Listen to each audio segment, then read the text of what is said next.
There we go. Assalamu alaikum, everyone. Greetings. Thank you for attending. And thank you for everyone preemptively who's going to watch this after the stream. And of course, an even bigger thank you to everybody who's watching live. Today, I am pleased and elated to have as my guest Mr. Ross Nichols here. He is an educator on all things Pentateuch, all things Torah, all things Hebrew Bible. He is a lover of the history of the Israelite people, the Hebrew language, and the transmission of the Pentateuch as we have it today. He's led expeditions in the Dead Sea, was part of research on various things surrounding the latest discoveries in biblical history. So please welcome everyone, Ross Nichols. Pleased to have you with us today. Oh, there's no audio on our end. I think you're muted.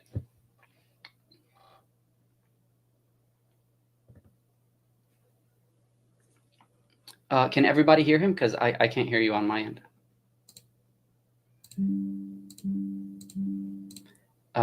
In the chat, can you guys let me know if you can hear Ross?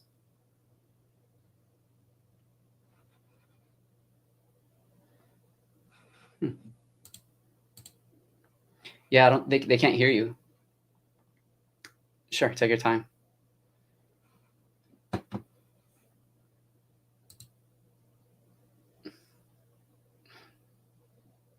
Thank you to Dr. Tabor for listening in.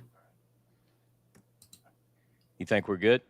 Yeah, now we can hear you now. Okay, good. All right. Well, let me start over then. I was talking away with some. So we missed a lot, huh? Yeah, you missed a lot. I told all the good stuff, but that's okay.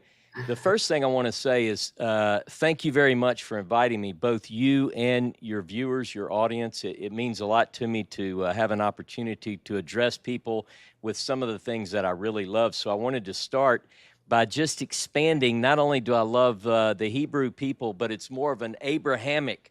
So we have a connection, I think, in a lot of ways, and I hope to bring some of that out. In fact, you and I, when we talked earlier in the week, one of the things that I mentioned was that I became fascinated with the connection between Shapira and Yemen, and come to find out there's a close connection for you. So one day you have to bring me to Yemen with you, and inshallah, we'll check something out. So I wanted to start. I am a student of biblical Hebrew, but I looked up. So forgive me if the pronunciation isn't exactly right, but let me just say shukran lidawati, which I think means thank you for inviting me, and that's from my heart. I appreciate it. I wanted to also say that today is a perfect day for our interview. And we didn't really plan this, but on this day, on the 28th of August, for those that are listening live, those that listen later will just have to recognize that this happened. 141 years ago on this very day, Shapira, Moses Shapira, was on the heels of the final blow, if you will, where a manuscript that came into his possession several years earlier was basically declared a forgery. So on the 28th of August, 1883, Moses Shapira wrote a 12-page letter to who was then the person in charge of the British Museum, a man by the name of Edward Augustus Bond. So you invited me on to discuss this manuscript, and I just wanted to say quickly, you asked me how I got to this place. It is a long story, but I can say that for the past 5 years of my life, almost 5 years, I have been totally consumed in this story. I think that this is probably the greatest story never told. It is, without a doubt, what I called on the jacket of my book, reopening the most controversial case in the history of biblical scholarship. So I'm ready to jump in. I'm ready to tell the story of how I came to understand this Shapira saga, why it interested me so much. If your viewers are ready, I'm ready to roll with it. Awesome. Yeah. I mean, just from the get-go, I am absolutely sure that most of my viewers have no idea what it is. Okay. Okay. And reading the foreword that Dr. James Tabor wrote on your book, it was fascinating to me to hear that even some highly knowledgeable and erudite scholars did not even know what it was. He Yeah. gave this anecdote where he was in his PhD course, and that was the first time he had ever heard, and it was just serendipitous. It was a serendipitous type of circumstance that led to him being aware of the scroll's discovery, where they Right. were researching the Damascus document and some things related to the Dead Sea Scrolls, and he just happened to ask his instructor, "Is there any other example like this where we found that there is some sort of connection between two documents and the Dead Sea?" And he said no, but oh yeah, there was that forgery by Moses Right. Shapira, right? Right. So my Yep. if Dr. James Tabor didn't know about it during his PhD course, I'm sure a lot of people, the vast majority of people, won't know about it. So if you can, I want you to hopefully let us know what got you interested. Was it the scrolls discovery? Was it modern critical scholarship that made you kind of, you know, become curious about the transmission of the Torah and how it might have looked like, and the whole history of it outside of the discovery itself? Yeah. Well, first of all, I would say yes, yes, and yes. So it's interesting the way that you presented that question. How did I even come to know about this? Like you mentioned, Dr. Tabor is a good friend of mine. He might be with us tonight. He's got a very very busy schedule and he's preparing to go out of country. So, but I will say this: in December of 2019, I was working on another project, and that was basically trying to discern the hand of Moses within the Pentateuch. So I don't, I know that you and some of your colleagues teach on textual criticism. So I was already sort of aware of this idea and had been for some time that within the Pentateuch, there is, at least from the academic perspective, from the very, I guess, liberal side of things, as we would say, there's this view that Moses didn't even exist, that Moses didn't write anything at all. And if he did exist, a lot of scholars would say that he was illiterate and so forth and so on. But I was brought up very fundamentalist. I was brought up in a fundamentalist home. So my upbringing was that the 5 books were written specifically by Moses, that Moses wrote Genesis 1:1 through Deuteronomy 34:12, and that was sort of the thing that I grew up with. But around 2017, 18, one of the things that really struck me was I was reading in the book of Deuteronomy, and I got to Deuteronomy 31. And Deuteronomy chapter 31, verses 9 and verse 24 through 26 specifically describes Moses. It says, "And Moses finished writing the Torah unto the very end, and he gave this Torah that he wrote unto the Levites who carry the Ark of the Covenant." And I think, how sometimes you might be reading something and you think, I never saw that before. It really struck me at that time. And I said, Moses, it says that sounds like someone else is writing it. It's in the third person. So that launched me into a whole new study. And I began to look for first versus third person. I was not really studying the documentary hypothesis or textual criticism at the time. I was simply looking at the text of the biblical text and searching for what did Moses write. So in 2018, I gave a lecture at a conference, and that lecture was called "Finding the Hand of Moses, the Torah," all caps, "the," within our Torah. So now this is before I knew anything about Shapira. So that was sort of the thing that it was a catapult into this world that I'm now in. Long story short, December of 2019, James Tabor, a friend of mine, and it seems like you and your friends and colleagues know Dr. Tabor and his research very well, sent me and several of our friends a note, and he said, "Hey, you really ought to check out this article. It's in the Harvard Gazette." And it was about a writer by the name of Hanan Tigay, who happens to be the son of a biblical scholar who is a very big scholar in the world of Deuteronomy, Judaism and Deuteronomy. He wrote the JPS commentary on Deuteronomy. And the story is about a book, and I have it with me. I'll show a few books with some for your viewers who Thank might you. be interested. Yeah, so that way they don't ask me later and I don't know. Right. Well, and the other thing is I'll send you links to some of this as well so you can post it later. But Thank you so much. this is the first exposure I had to Moses Shapira and his scroll, which we're going to talk about. It's called The Lost Book of Moses, The Hunt for the World's Oldest Bible. Interesting title. And Tabor, when he saw this article and it talked about this book, you know, he naturally said, hey, this is right up your alley. You gave this talk and it's, you know, it's your field. And at the time, James was working on completing one of his most recent book that he's still working on. He's pushing it towards publication on Mary. Some of you may follow his work closely. At any rate, I read this book. James read this book. A couple of other friends read this book right on the heels of this.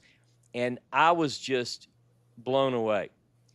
Because one of the things that it made me think, wait a minute, are you telling me that in 1865, a scroll was discovered in a cave on the east side of the Jordan, high in the Wadi Mujib, which is biblically the river Arnon, that Bedouin, get this, Wassam, Bedouin discovered a manuscript. It was written on leather and so forth. So I was just captured by the story. It piqued my interest so much. I began to just look everything I could, look on the internet, search and so forth. And one of the biggest questions that I had was that Hanan Tigay did not give the text. Like my biggest question was, what does the text say? I mean, I love the story, but what did it say? Right. So my mind is obviously thinking Dead Sea Scrolls. This sounds so much like a Dead Sea Scroll. Is it true that in 1865 that a scroll was discovered by Bedouins? So the first thing I had to do was take as much information, find as much information on the story as I could find. So I began to look for all of the details to see, number one, do the details of the story check out? So let me give you three things right now, Wassam, that I'd like to cover tonight, and you kind of steer it how you want to within these.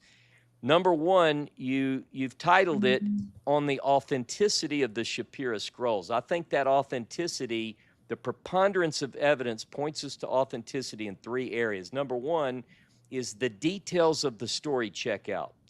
Number two, the content of the scroll. The internal and external characteristics of the scroll point towards authenticity. And number three, the text from the Judean desert, what we would call the Dead Sea Scrolls, the Qumran manuscripts, all sort of put a big, big check mark next to the authenticity. So, and again, I want you to fire in if you have questions. So if I start with the details, that's the piece that I'd like to kind of talk about first. The Bedouin. Now, post 1946-47, since the winter of 46-47, if you tell a story about a Bedouin going in a cave and discovering their manuscript, a biblical manuscript, hey, we're used to that story now, but you have to back that up. Shapira first learns in 1878 from a Bedouin sheik by the name of Arakat. Now, in a story that his daughter wrote, she wrote a book, Shapira's daughter wrote a book called The Little Daughter of Jerusalem, and there's an English translation. It was originally published in French. I read the English. And one of the things, she kind of tells the story, others tell the story as well. This Bedouin sheik was from a place called Abu Dis, and he happened to be in charge. If you went to the Holy Land in the 19th century and you wanted to travel to, say, Jericho or east of the Jordan Rift, you would go hire Sheikh Arakat, who could guarantee safe passage for you. And so I discovered all sorts of evidence that said that was his job. And so the story began to line up. the names of the people in the story when he would tell the story about the scroll and so forth. And so what happens is the sources were confirming everything that we knew. He mentioned the Hajaja tribe, a tribe that we know. There's a scholar by the name of Eveline Vandersteen, and her specialty is the Bedouin tribes and the Ottoman, east of the Jordan Rift during the Ottoman period. So her work confirmed that the tribes that he's dealing with in his story are, in fact, the very tribes that were there at the right place, right time, and so forth. So all of those details began to check out, and the more I discovered about, put the check mark by it, the more I realized that, hey, there might be something to this. This is before you even saw the text. That's correct. That's correct. Now, one of the things that I did pretty early on, though, is I wanted to know what the scroll actually had. And so I found a couple of things right away. Number one, there was a newspaper called the Athenaeum, and the Athenaeum was in London at the time, the 19th century.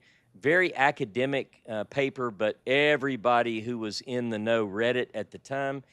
And in the month of August, 1883, and I don't want to jump too far ahead, but there were 3 week by week installments where C.D. Ginsburg, who happens to be one of the greatest scholars of the Masoretic text, C.D. Ginsburg published the text of this Shapira manuscripts in 3 installments. So I went and found those. The other thing that I discovered in my research, and plenty of other people had discovered this as well, is that a German scholar by the name of Hermann Goethe also published a version of the manuscript strips. He published a transcription in the only academic work from the 19th century. It's now it's translated, thanks to my friends, the Tylers. I think they're with us tonight. But they actually funded and sent me a German translator, and I worked closely. I dealt with the Hebrew, he did the German, and we produced this book. It's now, the English version of it is Fragments of a Leather Manuscript containing the last words of Moses to the children of Israel. Interesting title, right? So I had two texts from the 19th century from independent scholars who not only looked at, held, and handled the manuscript strips, but they provided transcriptions of the manuscript. Now this is where I really got pulled into the story.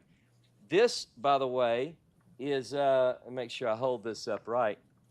Don't get excited, Wissam. This is not the real strip. I didn't find it yet. My team and I are looking for it. But this is like a facsimile? It is a facsimile. So I'm going to tell you a little bit about this just so people can kind of get a feel for what we're talking about. First of all, I want to point out this is one strip of 16 strips. Notice I have 4 columns of text. 1, 2, 3, 4. Now, there were 16 strips that Moses Shapira came to possess in 1878. This is one of those strips. That's just one strip. One strip. It's a little bit larger.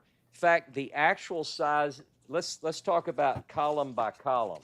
So if I talk about a column, each of the columns of text are about almost 4 inches in height and approximately 6 inches in width. And if you'll notice, they have anywhere from, say, 9, 8, 9, 10 lines of text to 12 lines of text. And this is, again, this is just an example. It's actually made, I bought it off the internet, but it's made off of a drawing that C.D. Ginsburg had commissioned in 1883 when he was working on the text at the Wow. British Museum. So I love this because it can help us to explain a couple of things. I know that a lot of your viewers might be very well informed about ancient manuscripts and scrolls. I was gonna say that for an ancient manuscript, that's very extensive, especially like as it compares to like New Testament manuscripts. Usually, the earliest ones are like little fragments filled with lacuna. That's pretty extensive. It actually is, and what's so a couple of points while I have this model out. Let me just say, you'll notice that it's not rolled. We tend to think in Hebrew you would say a Sefer Megillah, which means a rolled account. You know, anciently we tend to think that all these ancient manuscripts are rolled, and we know at least from the book of Jeremiah that at the end of the First Temple period, that seems to be what we know, that it was a rolled scroll in the time of Jeremiah. At least that is the way that we read it in the Hebrew. But this is folded. Now, what we don't know is, was it folded when it came into the possession of Shapira, or when the Bedouin got it, or was that done later? Mm-hmm. So the first thing, and then I'm going to go back to the story of the discovery. The way this is folded, it's like accordion style, and it's Shapira and Gutta and Meyer describe it as text side to text side, back side to back side, text side to text side. Oh, so it's not what's called an or an epistuary, where the text is only on one side. The text is only on one side, but yes, but it's written. It's the way that at least by the time Shapira gets it, it's folded like this. Now, there are a lot of speculations in the 19th century as to why is that. Some believed that, let's assume that it was ancient. One of the things that they discovered on these fragments is that there was a black sticky substance, which we'll come back to later, and it had pieces of linen stuck to this black sticky substance, and it smelled like asphalt. So some proposed that this was some sort of mummy bandages, that these were some sort of mummy bandages, which is a bizarre idea, but not so much if you study the Dead Sea Scrolls. And what's the linen that stuck in it? But maybe some believe that it was somehow to protect the manuscript. Like maybe when it was produced with a coating to keep it lubricated or to keep it from becoming brittle. And then they didn't want the sticky substance, this is one theory, to get on the actual lettering, which was on the other side of the prepared leather. So it's folded back to back to back. Mr. Nichols. Yes. I neglected to kind of orchestrate this interview around prayer. Do you mind giving me 3 minutes? I have to pray my son down. Please okay. do. I'll be right back. I'm so sorry. We can't miss it. You know that. No problem. No problem. Okay. Thank you so much. Thank you for your graciousness. I'll be right back, inshallah. Sure.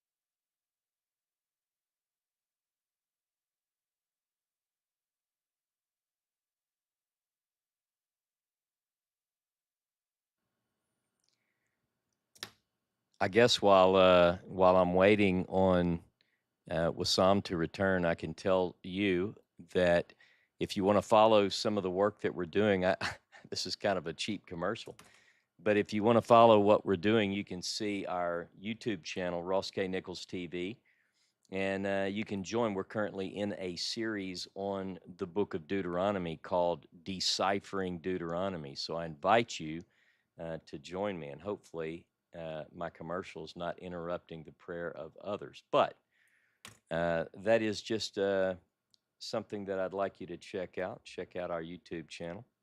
We also have quite a bit on the Shapira manuscript, and I know that a lot of this is probably new to you. So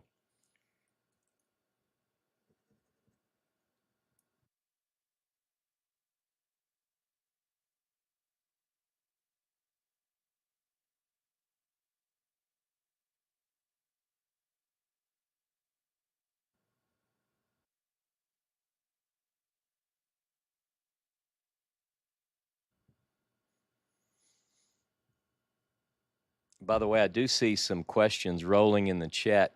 When I'm talking, I'm not watching it as closely, but I'm sure that we will take some time to bring some of the questions up, put them on the screen. That's up to the host, and I'll let him do that. And I will pause in a little while and answer some of the questions. If you'll be so gracious as to allow me to kind of lay out the case on what the Shapira manuscript is, some of the points that I think point toward or suggest strongly in terms of the preponderance of evidence towards authenticity, then that would be very appreciated on my part. So I'm looking forward to doing some Q&A, and I have cleared off my evening, so I don't know what Wissam has in terms of his schedule. Wissam, I just took over, man. Hopefully that's okay. Yeah, I've read the whole book, so I'm sure I can fill in the gaps. Okay, good. No, I appreciate it. So, but we were talking about the strips and some of the unique things about the strips and how they're folded, and so there are some things that puzzled the 19th century scholars, but there are a lot of things, because remember, the Dead Sea Scrolls are not discovered. Cave 1 is not discovered until winter of 1946 or 47. I know there are various dates, the different stories come around, but in 1946 or 47, Bedouin go into a cave on the northwest shore of the Dead Sea and discover jars, and in the jars, at least in one of the jars, are several manuscripts which turn out to be ancient biblical manuscripts. We'll talk about that. But look, this is not 1946-47. In fact, in 1946-47, when Cave 1 was discovered, a lot of people don't know this, but you know what they said? Some of the people that they brought these manuscripts to and said, hey, what do we have here? They said, you're not getting me in on that. I remember the story of Shapira. Wow. This is fake. So they were pushing away on that. But when I talk about point one on the evidence, the preponderance of evidence, the validating the story, whenever I look at the story of the Bedouin going in the cave and what they discovered and how that compares with a story that we don't know. Let's say the discovery happens in 1865, as most of the reports say, roughly middle of 1860s. That's 80 years before the discovery of Qumran. So when this story comes out, some of the reasons to reject the possibility of it being authentic is they say, wait a minute, are you saying that you think this is an ancient and authentic manuscript that goes back thousands of years? This is laughable now, Wissam. They said nothing could possibly survive in a cave near the Dead Sea for thousands of years. I'm going to take 1 second to read my friend and associate Edan Dershowitz's book. One of the comments that he says, again, I'll give you all these links, Wissam. Thank you, yeah. He says, in light of our current knowledge, this is the introduction to his book, The Valediction of Moses, a proto-biblical book. He says, in light of our current knowledge, none of the original reasons for dismissing the fragments can be considered valid, right? And that is a powerful statement, that none of the reasons. When I first got into the story, I was a little bit upset with the academics of the time because I felt like they didn't do justice. But that's easy for me sitting at the time in 2019, 2020, 2021, because I have a knowledge base that they didn't have. So these very, very intelligent scholars, very articulate, very well-known, very, they knew what they knew at the time, but they did not have this as anything in their imagination. So a couple of things that they saw at the time that just kind of blew them, they shot it down when they thought about the following. Nothing at the time had been brought forward paleo on leather, okay? They knew of paleo and lapidary. In fact, there were two recent discoveries or about this time in 1868, August the 19th, in fact. August was a busy, August busy, is- that's yeah, right. for So Hebrew manuscripts. that's right. August 19th, there was a discovery. 1868, Frederick Augustus Klein was east of the Jordan on a sort of a pleasure trip, and he was shown by his Bedouin guide what turns out to be the Moabite stone or the Mesha stela. And so, again, they were very familiar. In fact, this was, as we would say, in the news. That's 1868. About 10 years later, 1878 is when Moses Shapira brings his scroll, at least for the first time, to another scholar's attention. So, but they're not used to. If you said, "Look, this is written on leather. It's got paleo writing. It's scriptio continua," meaning I'm sure that most of your viewers know this, but it's where the script, there's no break between the words. Hmm. So No spaces. it's just continuous, unless there is what we call a word separating dot or an interpunct. But they had never, they saw that on things like the Moabite stone. And then in 1880, we have the Siloam inscription, same thing, Paleo-Hebrew. It's got interpuncts between the words. But in this case, the other thing that they saw on this scroll is that the Hebrew would continue until you get to the end of the line. When the scribe wanted to go back to the next line, it's right to left, he'd reach the left-hand margin to go back to the right and start over, he would break a word right in the middle. Well, no one had ever seen Paleo-Hebrew on leather. No one had ever seen interpuncts or word separating dots on paleo on leather. No one had ever seen anything on leather that supposedly was this old and that broke words in the middle. There are all these reasons for them to say, you know what? I'm thinking that the forger just happens to be familiar with, say, the Moabite stone. Hmm. And so that was one of their first thoughts, is they began to frame up that this forger has pulled this off, and he's pulled it off because he knows about the Moabite stone. Then in 1880, we also have the Siloam inscription, and some have alleged that somehow Shapira got some of his ideas off of that too. So there are things, and we can peel that back a little bit more if you'd like, in terms of the text itself and some of the things. Also, let me know how you want to do questions. If you want to go a little bit more, answer questions at the end. How do you want to do that? It's No, up to you. I will ask, God willing, I'm going to ask just relevant questions to what you're going through, because I don't want to stop you. This is amazing. You're taking us through like a very good chronological trip here. But one of the questions that was submitted when you were displaying the scrolls themselves, the facsimile, Yep. is by my friend Proving Islam here, Ibrahim. He said, "Is the Shapira scroll a manuscript of the entire version of the Book of Deuteronomy that existed, or only a part of it?" Meaning, Yep. is the missing text just part of the recension itself, or is it like there are leaves missing, or lacuna, or fragmentary evidence? There is a little of both, but first of all, let me just say that the entire manuscript, what we think we have 16 leather fragments, 16 strips of varying length, representing 42 columns of text. And they, at the time and even now, because we have the transcriptions, we believe that it is two complete manuscripts, the same text twice.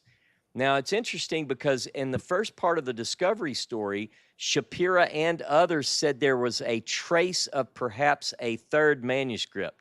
Now, based on my studies, I don't think that that's the case, but I understand why they would say that. But anyway, so let's say what was found in the cave east of the Dead Sea in the Wadi Mujib, high up in the cliff.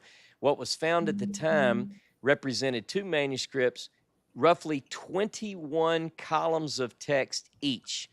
And what that amounts to is a much smaller document than even Deuteronomy. But what is interesting, two things are very interesting about the text itself. And by the way, the text, the Hebrew transcription and my translation is in my book for those that are interested. Yeah. And so, in the end of the book right here, you provide a very, very good transcription. yep, and I've improved. I have a revised version that I have on my academia page, just of the Hebrew where I put this together. But I tell you, the thing that interests me is not only what the text says, but what it doesn't say.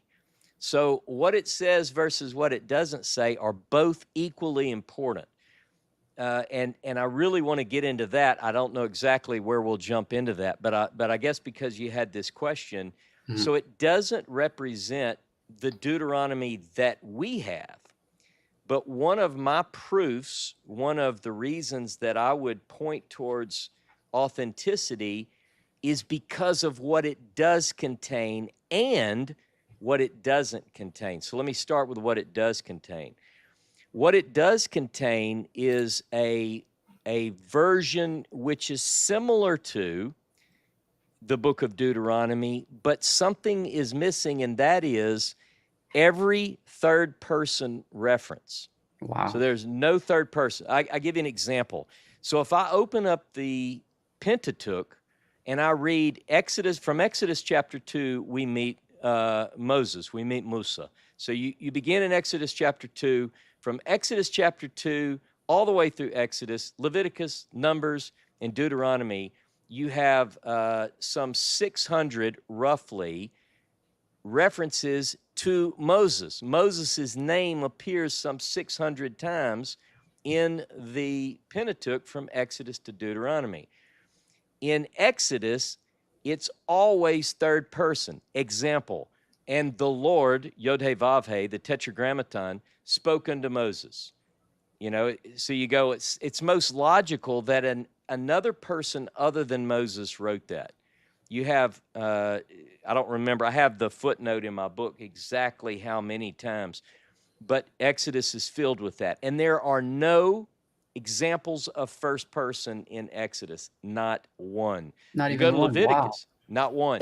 You go to Leviticus some 80 times, and the Lord spoke unto Moses. In fact, Leviticus begins in Hebrew, Vayikra Adonai el Moshe, and the Lord spoke unto Moses, right? You see that over and over and over.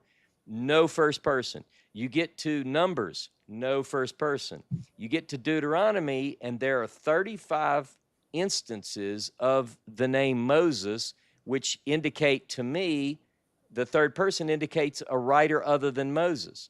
But within Deuteronomy, we contain what I believe is a trace, a remnant of what is based on the earlier, I want to say, original scroll that Moses wrote. All right? And so here's the way that looks, Wassam. You're reading along in Deuteronomy, and you get very early in the text, and the Lord, Yod-Heh-Vav-Heh, and the Lord spoke unto us, saying, you've been at this mountain long enough. And the Lord spoke unto me, take this people, and the Lord spoke unto me, and I said unto you. So all of those examples, before I knew about Shapira, I was beginning to formulate this theory that within Deuteronomy was an early version, perhaps incorporated into a later text. Now, we know from the biblical writings, this is my field, so for instance, we know that the biblical writers, whoever they might be, used ancient sources like the book of Jasher, in Hebrew, Yashar. And we have two references in the biblical text in the Hebrew Bible of the book of Jasher, but we don't have the book of Jasher. We have references to the book of the wars of the Lord, but we don't have the book of the wars of the Lord. You know, we have all of these books that are mentioned, the book of Edo the prophet and so forth. Well, my question, and this was considered and is considered to many fundamentalists as being heretical, my question that I was beginning to formulate with prayer and trepidation was, did Moses not write the Pentateuch and perhaps only wrote this smaller book. So when I talk about what does it contain, what does it not contain, I'll give you one other piece to the puzzle that was coming together. And I also have this in the book. This is mind blowing, but I've heard all this before. Like I watched all of your lectures, I've read the book, but this is still well. I didn't know about the no instances of first person and the other books of the Right. Pentateuch. But this is all really mind blowing because when you speak about that, it actually kind of reminds me of, definitely reminds me of the conception of the Torah that we have in the Quran and Islamic theology. We believe also. I know there are some Muslims who disagree. I disagree with them, but that there were no narratives. It was just straight revelation for God, Moses as the conduit or the medium, and it involved just like laws, ethics, and things that God told him directly. Of Right. course, nothing about his death and burial, etc. Right. So that's an interesting lead in, and although I'm certainly no expert, in fact, I read an English translation of the Quran just because I was fascinated with, in my quest for God, I've looked at various things, and I came across this idea within Islam that that the Torah as we have it has been, let's just say, edited or changed. And there is that same concept within the Hebrew Bible. Shh, don't tell anybody, but it's actually there. It says it in the text itself. So whenever I began to see that quite possibly we were dealing with an edited text that the biblical text said was edited, then I just said, oh, my goodness. And again, some of this stuff I discovered before I heard anything about Shapira. So let me give you that. I know I'm kind of jumping around, but I get excited talking.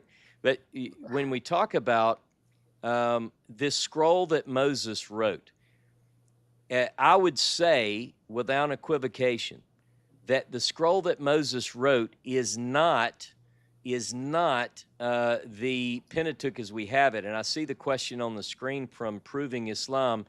That is exactly one of the texts that hits me is Jeremiah 8:8. Let me say, for those who don't know that text, in Jeremiah 8:8, an English translation of that, no matter how you translate the Hebrew, it roughly says, who are we to say that we are wise and the Torah of the Lord is with us when the lying pen of the scribes has made it a lie? Well, now that's a pretty bold statement. Now understand that when we deal with the time of Jeremiah, in 622 BCE, a scroll was discovered in the days of Josiah. In Josiah's time, in the 18th year of his reign, 622 BCE, a scroll was discovered, and that story is told. Evergreen is right in 2 Chronicles 34 and 35, as well as 2 Chronicles 34 and 35 chapters, also 2 Kings 22 and 23. Both of those tell us that Hilkiah, who is a priest, discovers during a restoration of the temple, discovers a scroll which the text says is the scroll that Moses wrote. It says, B'yad Moshe, by the hand of Moses. So they didn't find a Torah scroll like I have in my office here with Genesis 1:1 through Deuteronomy 34:12. They actually found, Hilkiah tells the scribe Shaphan, Matza'ati, I found a scroll of the Torah of Moses.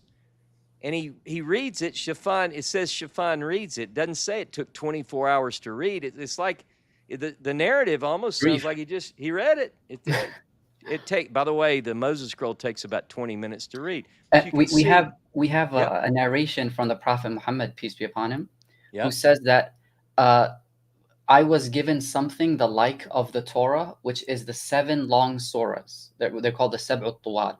And those are roughly the same size as, like, together as like the Shapira scroll. Oh, really? Yeah. Well, you know what we're going to have to do is you and I have to team up and do some of this research, and you're going to have to give me your references, and we'll share and collaborate and see. Who knows? It's converging somewhere. Yeah.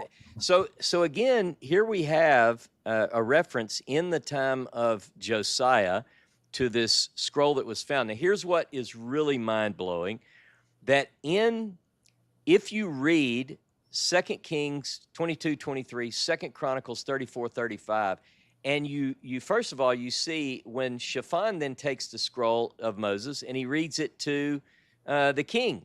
So now he's read it twice. It's like, is he saying, all right, king, you need to get comfortable because I'm going to read you this scroll that I found, bam. No, he reads it. And then the king sends an entourage to a prophet. A prophetess by the name of Huldah, and says, read it to Huldah. Read it to Huldah. So it's like been read 3 times, it seems like, in an afternoon. Wow. So as I begin to unpack this, I'm thinking the scroll that Moses wrote is much more simplistic.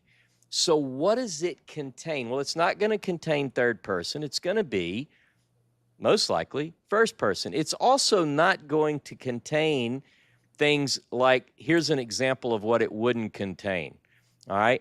So if it was let's say that I want to convince you, you're a new friend of mine, and I want to tell you that I'm nice looking. And I say, well, I'm probably the best looking guest you've ever. Well, that's not very humble. What if I then said, but I'm also Without a doubt. humble? So, Exactly. right? Or if I said I'm smart, or I'm the meekest man on all the earth. Well, Yeah. the Torah, the Pentateuch, says Moses was the meekest man on all the earth. Well, the meekest man on all the earth Would most not say likely that. wouldn't write that. Right. The other thing is that we have an account, the way it's presented in Devarim in Deuteronomy 34, that Moses writes of his own death. Now, in one place in Jewish literature, there is an explanation that says that Moses, as a prophet, was able to see his own death, and he wrote it through his own tears. But again, most likely, that wasn't written by Moses. Right. And there is also a view within the Talmud that says as much. Doesn't it say also no one knows exactly where he is buried till this day? Something Yep. similar actually happens in the Gospel according to Matthew, Yep. where Judas hangs himself, and then it says that the reason for the field of blood being called the field of blood is because it was purchased with blood money. But then there's a parenthetical remark that says, and to this day it is still called that, which means Yes. it's a long time after this incident has happened. Exactly. We have evidence throughout the text. That's an excellent example. By the way, it's one of my friends, Patty, says it would be a good comparative study. She's done a lot on Abrahamic outreach, Really? kind of how do we bring people together to learn. So We gotta if we have Patty think, on here, God willing. I know it. So one example is in Exodus chapter 16. In Exodus chapter 16, according to the narrative, the chronological narrative flow of the Pentateuch, the children of Israel are not even yet at Sinai, at Horeb. And it says in Exodus chapter 16, it's a narrative about the manna, the bread. And it says, towards the end of chapter 16, it says, and the children of Israel ate manna and during the whole wilderness journey, and it stopped after they crossed into the land. And, when I read that with these new glasses on, I said, wait a minute. Moses never crosses into the land, so Moses didn't write this. And how does Exodus 16 talk about the 40-year journeys when they're not even in the second year yet? They're not Right. even arrived at. So we have Right. lots of examples. The examples that we're talking about, and by the way, I love the text of the Pentateuch. This is not to make fun of or belittle, but what I want to do is I became curious. I can look at that text and know and recognize and appreciate and respect that it is considered a holy, authoritative book for many, many people. But I can also say, but within that book, I see perhaps an earlier hand. And we see this throughout the biblical text. And I know the Hebrew Bible and the New Testament very well. We see that kind of thing there as well. My previous guest, Dr. David Trobish, said the same thing. Yes. It's well known. And anyone who reads the book. And what I tell people all the time, I tell my friends and people who study with me, we have to be honest to God. We have to be honest to Moses. You know, if by defending a text and saying that it is the work of Moses when it's not, I think that we've crossed a line that we should be very, very fearful of, you know. And so the other thing is that the text itself doesn't claim to be the work of Moses. There are 7 references I have in my book where it says, and Moses wrote. Notice they're all third person. Moses wrote. 7 times it's mentioned. If you look at that, it's almost as if these are memories of what Moses really wrote. The actual document, what I call the Moses scroll. What is in that scroll and what's out? Again, no anachronism. There's not going to be something like your example, unto this day, right? Because a contemporary author is not going to say, like in Genesis 12, verse 6, I think is where it says, and the Canaanites were in the land until this, until this time. Yeah. You're like, well, wait a minute, Or wait. this was before Israel had a king. That's right. Yeah, that's right. Yeah. So you have all these. Well, here's the interesting thing. This manuscript has none of that. It begins. One of the things that the Pentateuch tells us in the book of Bamidbar, in the book of Numbers, chapter 33, it says that Moses, and I'm paraphrasing, but Moses wrote a travel itinerary. You know, these are the stations where the children of Israel stopped along the way, from the time they left Mitzrayim, from the time they left Egypt until they arrived into Eretz Israel, into the land of Canaan. They just, and so what's interesting is that this manuscript begins with God saying, you've been at this mountain long enough, and it's time to leave. And so in some ways, it's similar to what we see in Deuteronomy. It is, let me answer the question from earlier. It's most like Deuteronomy. But again, I think that a better way to say that is Deuteronomy, in parts of Deuteronomy are most like the authentic manuscript that Moses wrote, if that's understandable to swap Absolutely. that around. Yeah. But we do have text in the Moses scroll That's from somewhere else. that other somewhere else takes it from the original. You know, it's almost like you can see borrowings from these scribes. So one of the things, to go back to the Jeremiah 8:8, I didn't lose, I just kind of ran with this other for a minute.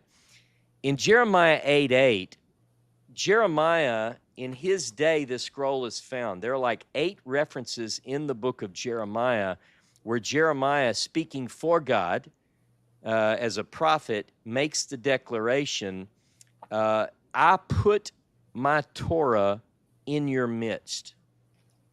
Well, I take that as potentially very literal, that God is speaking through his prophet that in your time, he's talking to the people of that day, you found the Torah that Moses wrote. It was put in your midst.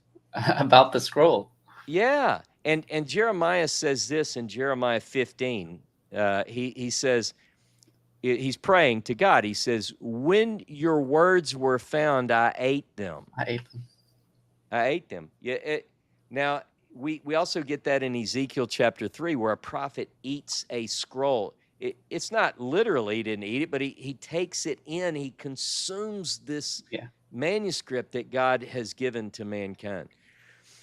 So there is a lot going on in 622 BCE. We believe that the original scroll of Moses is found. Now, the other thing that confirms that for me, I had grown up in this fundamentalism where I felt like the law that Moses wrote, when he finished with it, you know, he gives it to the elders and those who carry and everybody knew it. And of course, there were some people who strayed from the way, but everybody basically knew what the Torah said.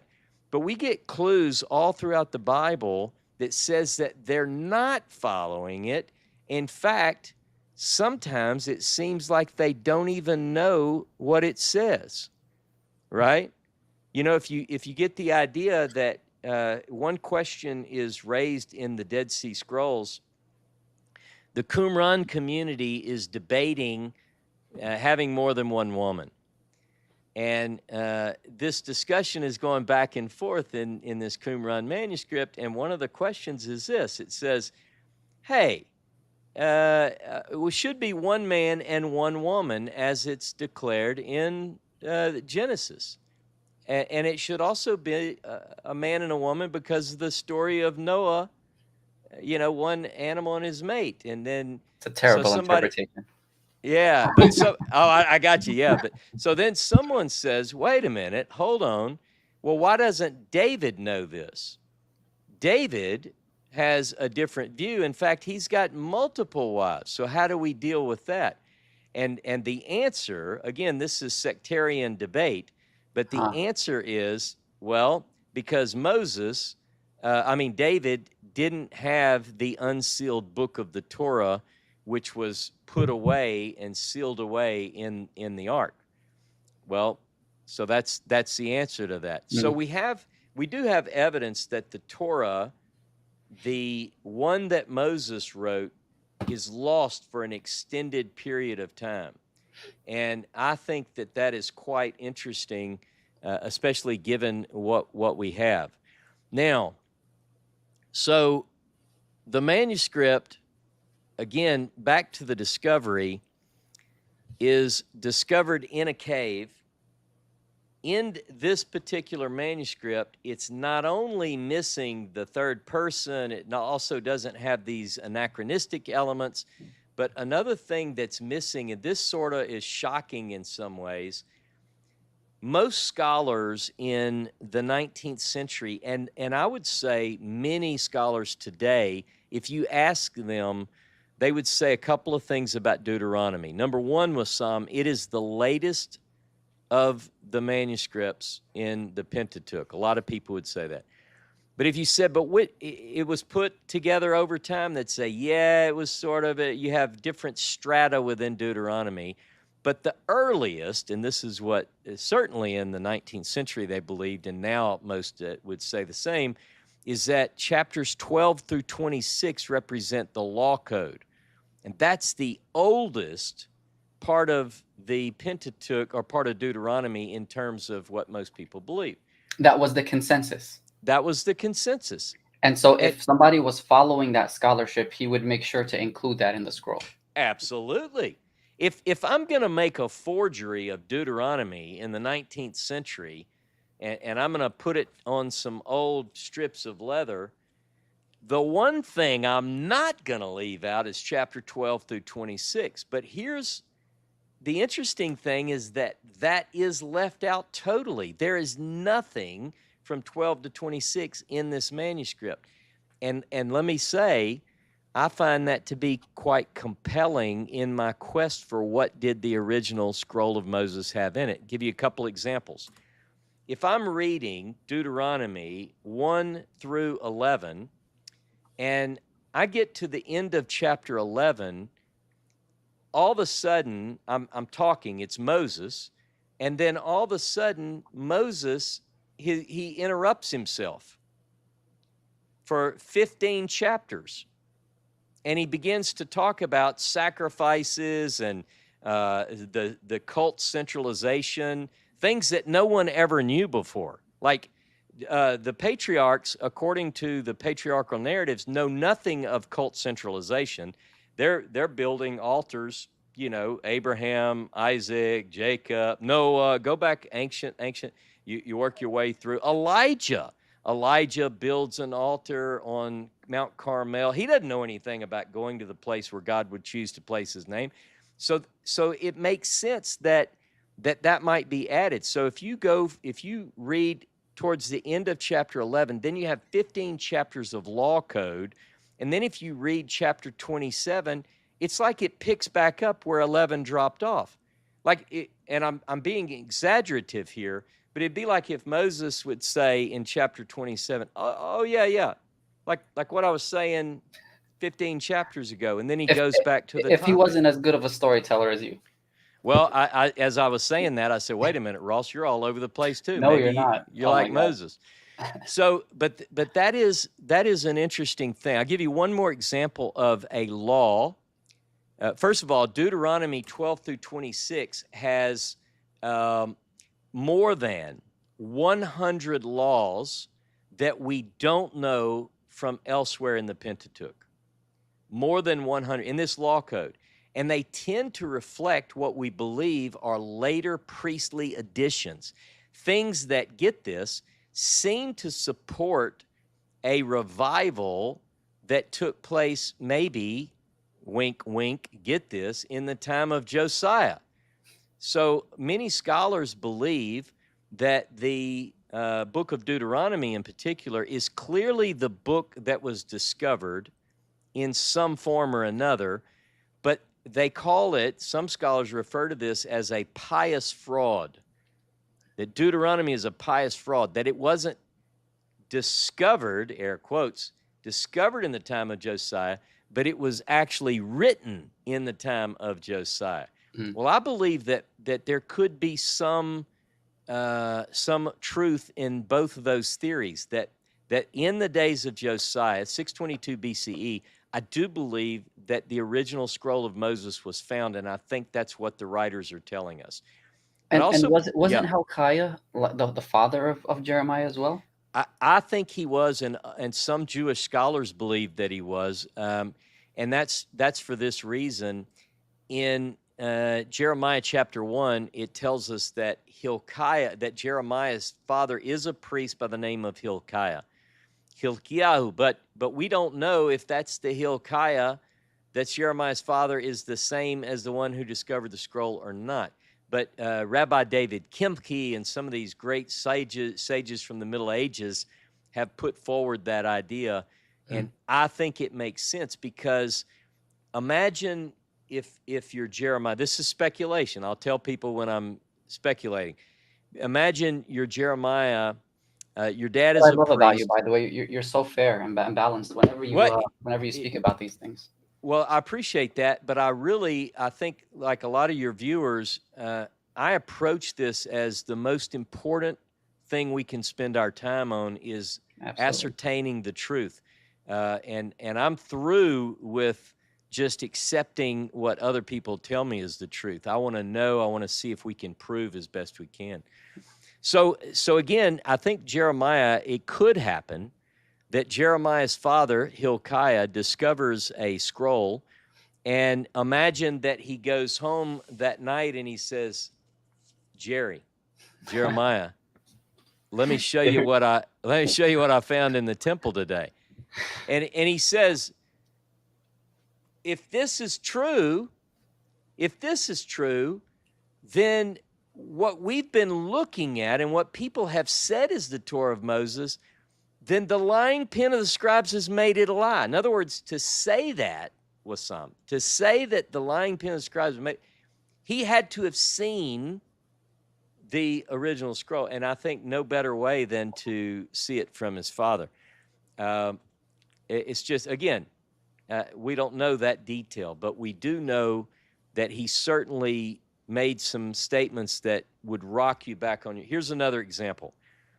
Jeremiah, according to Jeremiah 7 and 26. You read my mind. I did. I'm good at, no, I didn't. But in Jeremiah 7 and 26, it's an account of a temple sermon is what most would call it. He's told by God, go into the temple and declare this. And so in Jeremiah chapter 7, it's God speaking through Jeremiah to the people assembled there in that house. And he says something quite shocking.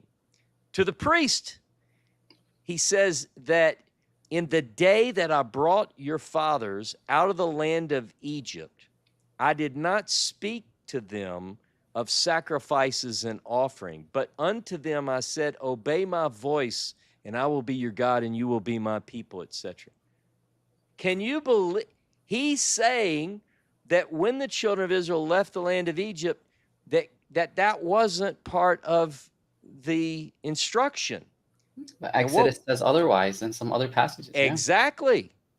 And so, but what's interesting is Deuteronomy is kind of strange. If you exclude chapter 12 through 26, particularly chapter 12, chapter 17, they deal almost exclusively with the sacrificial cult, the system. Those in particular stand out.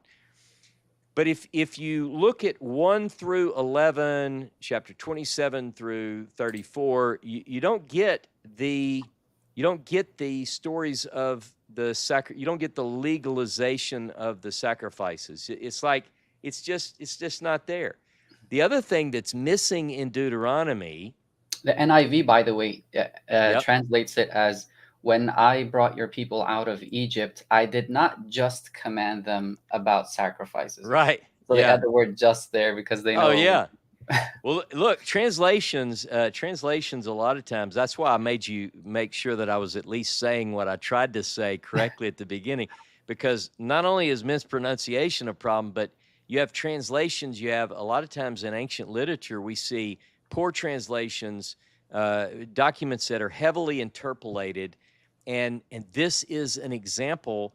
It could be that these things were added to reflect a later stage. In other words, I don't doubt at all. I know for a fact that many, in fact, most ancient people participated in sacrificial cultic activities, and that was seen as a way to approach the deity. I mean, anyone who studies ancient religion knows that. And even in some modern religions, there's You sacrificial. brought up an example in your book of one of the enemies of the Israelites, um, like a king who sacrificed to his god, and then the war was stopped, or something like that. So Yeah, it's actually it mentions that in the Tanakh. that's right. That's right. Yeah, we know that these other cultures, the Moabites, for instance, the Mesha Stela, 2 Kings 3, and the story of how Mesha sacrificed, and so we know that took place. We know that is a fact. But the question becomes, when the children of Israel left, could it be? Could it be that that was not part of the Torah of Moses? There's another example. If we look at say Amos chapter 5 verse 25, one of the things, and Amos is at least presented as a very ancient prophetic book to the northern kingdom. You have the southern northern kingdom, to the northern kingdom, and Amos says, according to the text, from God speaking, um, did your fathers offer sacrifices to me in the wilderness? You would think the answer would be, well, yes, they did. Yes, they did. I mean, if you read Exodus and Leviticus and everything, but it's intended, if you read it in context, it's as if it's saying, no, No, it was I want you rhetorical. to, I want justice to roll like a flowing river. That's what the point is. It's not, and then you get other ancient texts like Micah chapter 6. He has told you, O man, what is good, to do justice, to love loving kindness, and to walk humbly with your God. But he says that after he says, what should you do to draw near to God? Does God need your sacrifices? Does he want rivers of oil? And the answer to all that is no.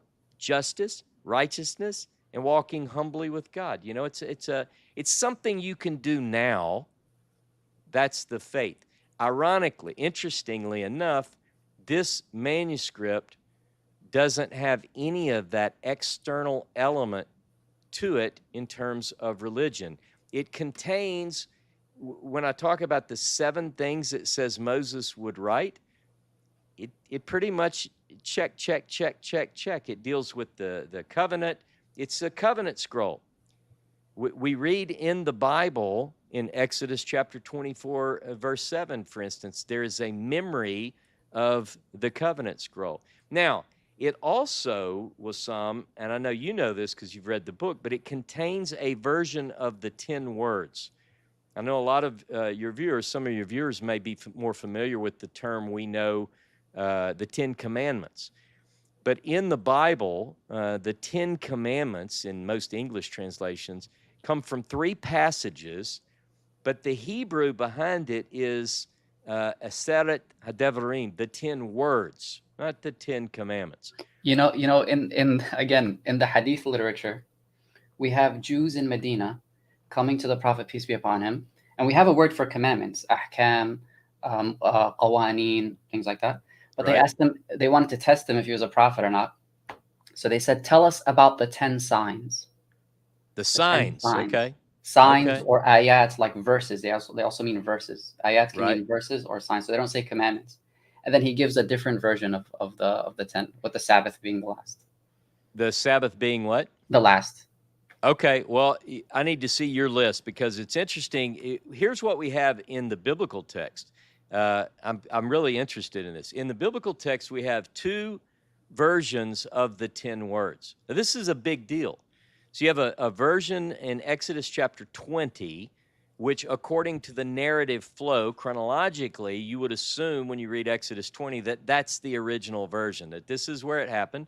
And then Deuteronomy 5, because you assume that that's chronologically later in the narrative, that's Moses recounting.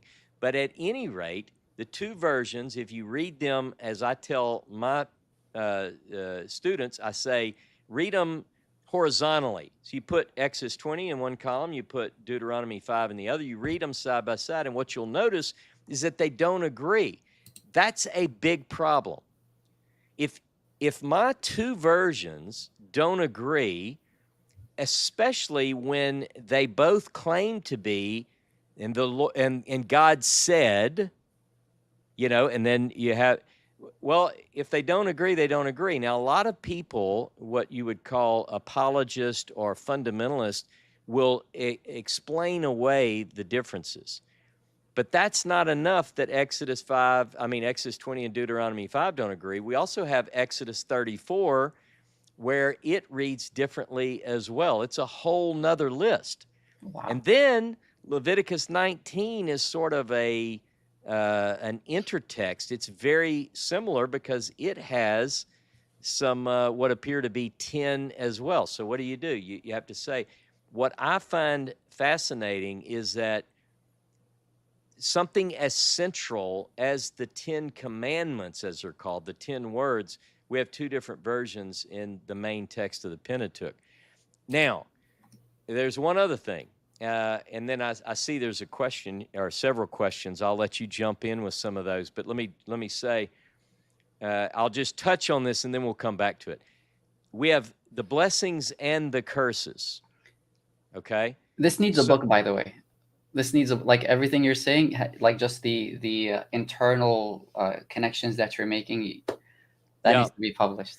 Yeah, I know. One of the things that I have on my list is to write something that I've, in my mind at least, but I don't want to say that I'm doing it because people bother me like every week. But I have this idea. I would love to write a piece that's called The Life and Laws of Moses, where I would present almost like a synoptic harmony of the Gospels. I know you study a lot of ancient literature. I have it right here. Yeah, so if you imagine, what if you took the text of the Pentateuch and you arranged them like that? Now, to my knowledge, there's nothing like this. But we do have within the Pentateuch what I would call synoptic stories. And synoptic is tied to the word that means same. So they're same but different. So, for instance, in Exodus, I just said Exodus 20, Deuteronomy 5. You list them side by side, just like in a harmony of the gospel. But you would note the differences. Well, there's more than that. In fact, there's quite a bit more than that. There is a story of the spies in the book of Numbers, chapter 13 and 14. There's also a story of the spies in Deuteronomy chapter 1. You know that they give different ideas as to who it was, whose idea was it to send the spies. Numbers chapter 13 and 14 says one thing. Deuteronomy 1 says something else. So we have many accounts that need to be looked at side by side. So, but anyway, I agree. I would love to do that. Maybe that's coming one day. All right. So you have a question here that you want me to look at? What is that? Somebody's asking, said Dr. Ross, would you say that Ezra's reconstructed Torah has something to do with the third person, first person in the Pentateuch? I think it's Ezra making those verses into third person. That's my idea. Okay, so speculating. Yeah, thank you for the question. First of all, I'm not a doctor, but you just call me Ross. That's fine. But I will say that there is a tradition that Ezra is the final compiler of the Pentateuch as we have it. But we don't really have any textual evidence of that. It could be that there's something to the tradition, but I think that what we do know is that a lot of the at least what most scholars would propose and what I would believe is that much of what we now possess in the Pentateuch is very, very late. That a lot of the priestly material comes in at a very late period.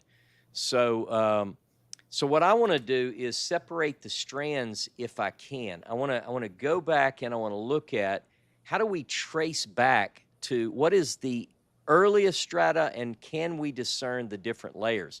So let's talk about the name of God, for instance. Are you like telepathic? Are you like, because that was my next question. Look, I tell you what, either you're trying to make me think I'm I telepathic, or swear, maybe wallahi, that just, I was, because you mentioned the differences, and I was gonna say, well, one of the major ones in your book is this one. yeah. No, I don't have any gifts or powers that I know of. But what I will say though is that according to the biblical text in Exodus chapter 6, there is this story where Moses meets God at Horeb, and when he approaches the burning bush and stuff in Exodus 3, well, then in Exodus 6, it's a very similar story. So Exodus 3 is the encounter God has with Moses, take off your shoes, for the place you're standing on is holy ground. And then Exodus chapter 6 is very, very interesting because there God tells Moses, by my name, and this is English, but the Hebrew is pretty much saying this. In the Hebrew, it says, in the English, it says, by my name, Yod-He-Vav-He. In other words, by the Tetragrammaton, some say Yahweh, Yehovah, Jehovah. I was not known to the fathers, but by my name, El Shaddai. And so now, again, look, that's a problem for the fundamentalist Bible believer like Ross. Like when I first read that, I thought, well, that can't be right. Why can that not be right? Because the name Yod-He-Vav-He first appears in Genesis chapter 2, verse 3. Genesis 2, verse 3, it says, first of all, Genesis chapter 1 uses Elohim, Elohim, Elohim, Elohim, all the way through, like 32 times, Elohim. There's no divine name mentioned there. But then when you get to Genesis 2, 3, for the first time, 2, 3, 2, 4, it says Yod-He-Vav-He Elohim. And then from that point on, from Genesis chapter 2, all the way through Genesis, every time Abraham, Isaac, Jacob, there is some El Shaddai. There are forms of the Semitic, in Hebrew, it's Aleph Lamed, El, El-Ah, Eloah, is very related. The little bit that I know from other Semitic languages, maybe including Arabic, Allah. Mm-hmm. You're dealing with a very primitive. Here's what most people think, Wassam. I know you probably have heard this, come across it. The Elohim, El, Elohim, Eloah, these are titles, whereas the name Yod-He-Vav-He, as Genesis 3:15 puts it, this is my name forever and my, throughout all generations. A special covenant name. But what I find striking is this idea that I didn't get this from Islam. I didn't get it from some academic. But from Exodus 6, it tells me they didn't know me by this name that I'm now giving you, Moses. They referred to me as El Shaddai. And El Shaddai means what in Hebrew? Well, it's debated. Everything's debated, but El Shaddai is typically translated God Almighty, but Shad is very difficult because it can mean the breast, and there's this idea that it's tied to the nurturing side of God, the God of nourishment maybe, Wow. but it doesn't have to mean breast. It can mean a mound, like a hill, like a mountain. So some scholars propose that it's like the god of the mountains. Well, that kind of ties in with what we know. So Okay. we don't know. I know that a lot of people don't like the we don't knows, but we don't really know. Appreciate But it. it is ancient. It is ancient. Mhm. But the question is, if from Exodus chapter 6 forward, we see the name of God. But again, I find this striking that the children of Israel didn't know that name. That's what God tells Moses in Exodus 6. Well, that goes against a lot. So people have to really grapple with that. Now, back to our manuscript. Yeah. In the Moses scroll, the main body of the text, remember there are 21 columns of text, and roughly it's about the size of, for people who read the Bible, it's about the size of the prophet Hosea. That's about the size of it. You said maybe there's another comparison, maybe the 7 surahs, maybe. For your audience, it might be more familiar. But you and I can offline look at the 7 surahs in the book of Hosea and see if it's about the same. Okay. It maybe that would be a fun exercise. But the name of God, according to the Moses scroll, there is an introductory sentence or two and a closing sentence or two which uses the tetragrammaton in the Moses scroll. In other words, it's like clearly it's not the work of Moses or part of the original scroll, but it is tacked on by a scribe. So it says, these are the words that Moses spoke. It begins very similar to the book of Deuteronomy. Ve'ele, these are the words, hadevarim, diber Moshe, that Moses spoke to Israel and so forth. The beginning and the end has that. But everywhere else, even when you would expect it to have the name, as we see in Deuteronomy, you don't have the name, but rather you have Elohim. So, for instance, famously, the most important, arguably the most important Bible verse, most important commandment according to Jesus of the Gospels Shema. is the Shema. The Shema, Shema Yisrael, and then you have the Tetragrammaton, Yod He Vav He, our Elohim, Yod He Vav He Echad. And so you get this idea that God, Yod He Vav He, is our God, and he is Echad, he's one. Well, in this particular text, that famous text says Elohim, our Elohim, or Elohim Elohecha. Yeah. So, our Wow. Elohim Eloheinu, Elohim Elohecha. That's what we find in this scroll.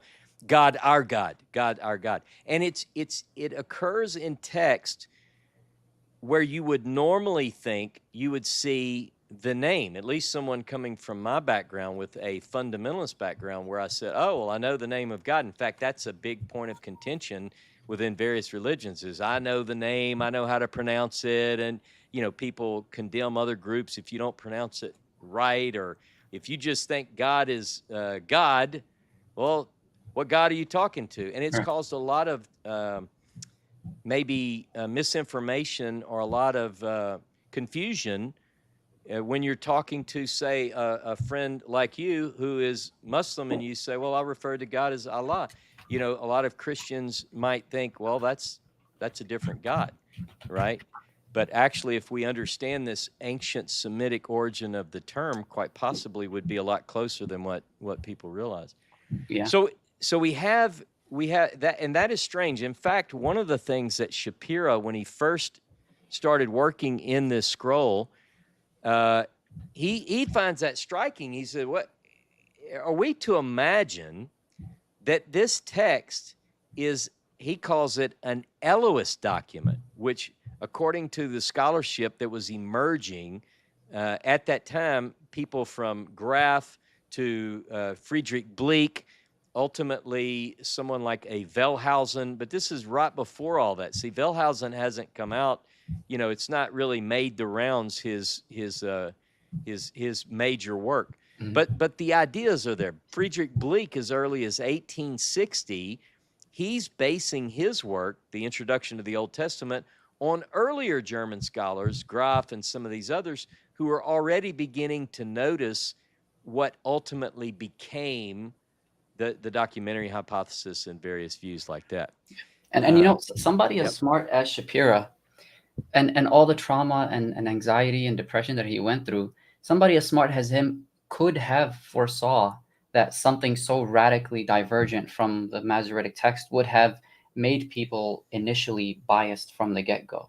So if his intention, in my opinion, was just like money or fame or notoriety, he would have put himself in the best position to get it accepted.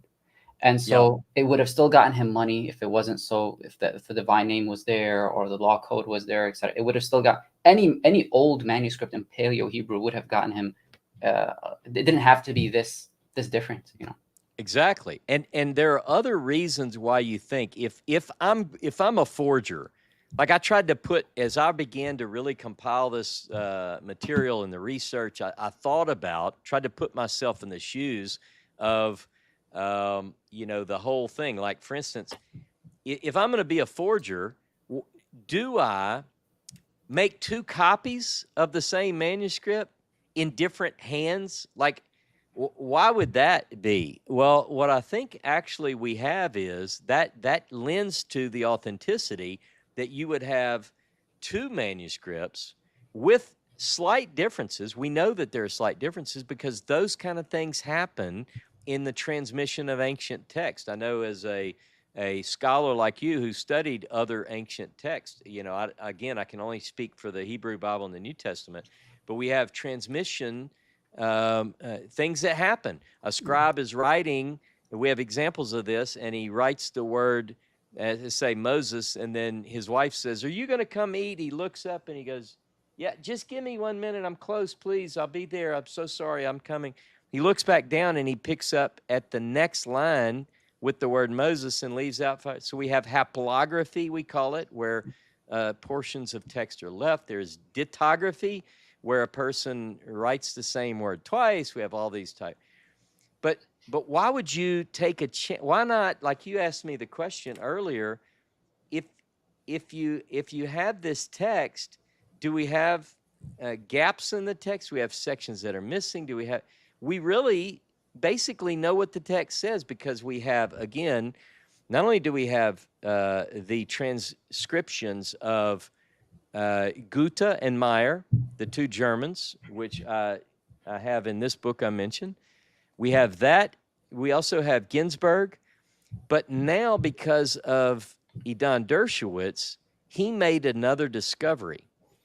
He found in the Staatsbibliothek in Berlin a book, a collection that was bound up of Shapira's papers that are thought to be, in fact, the inscription in the opening says that Shapira's widow gave these to Hermann Strack.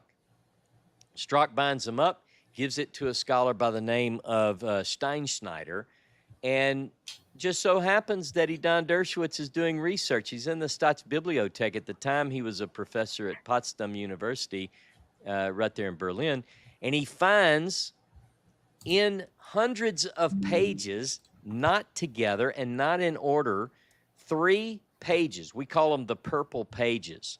And those 3 pages represent a partial transcription from Moses Shapira's hands. I've been working with Shapira so long, I recognize his handwriting. It's like, it's clearly his handwriting. And it's not the entire manuscript, but it is a portion.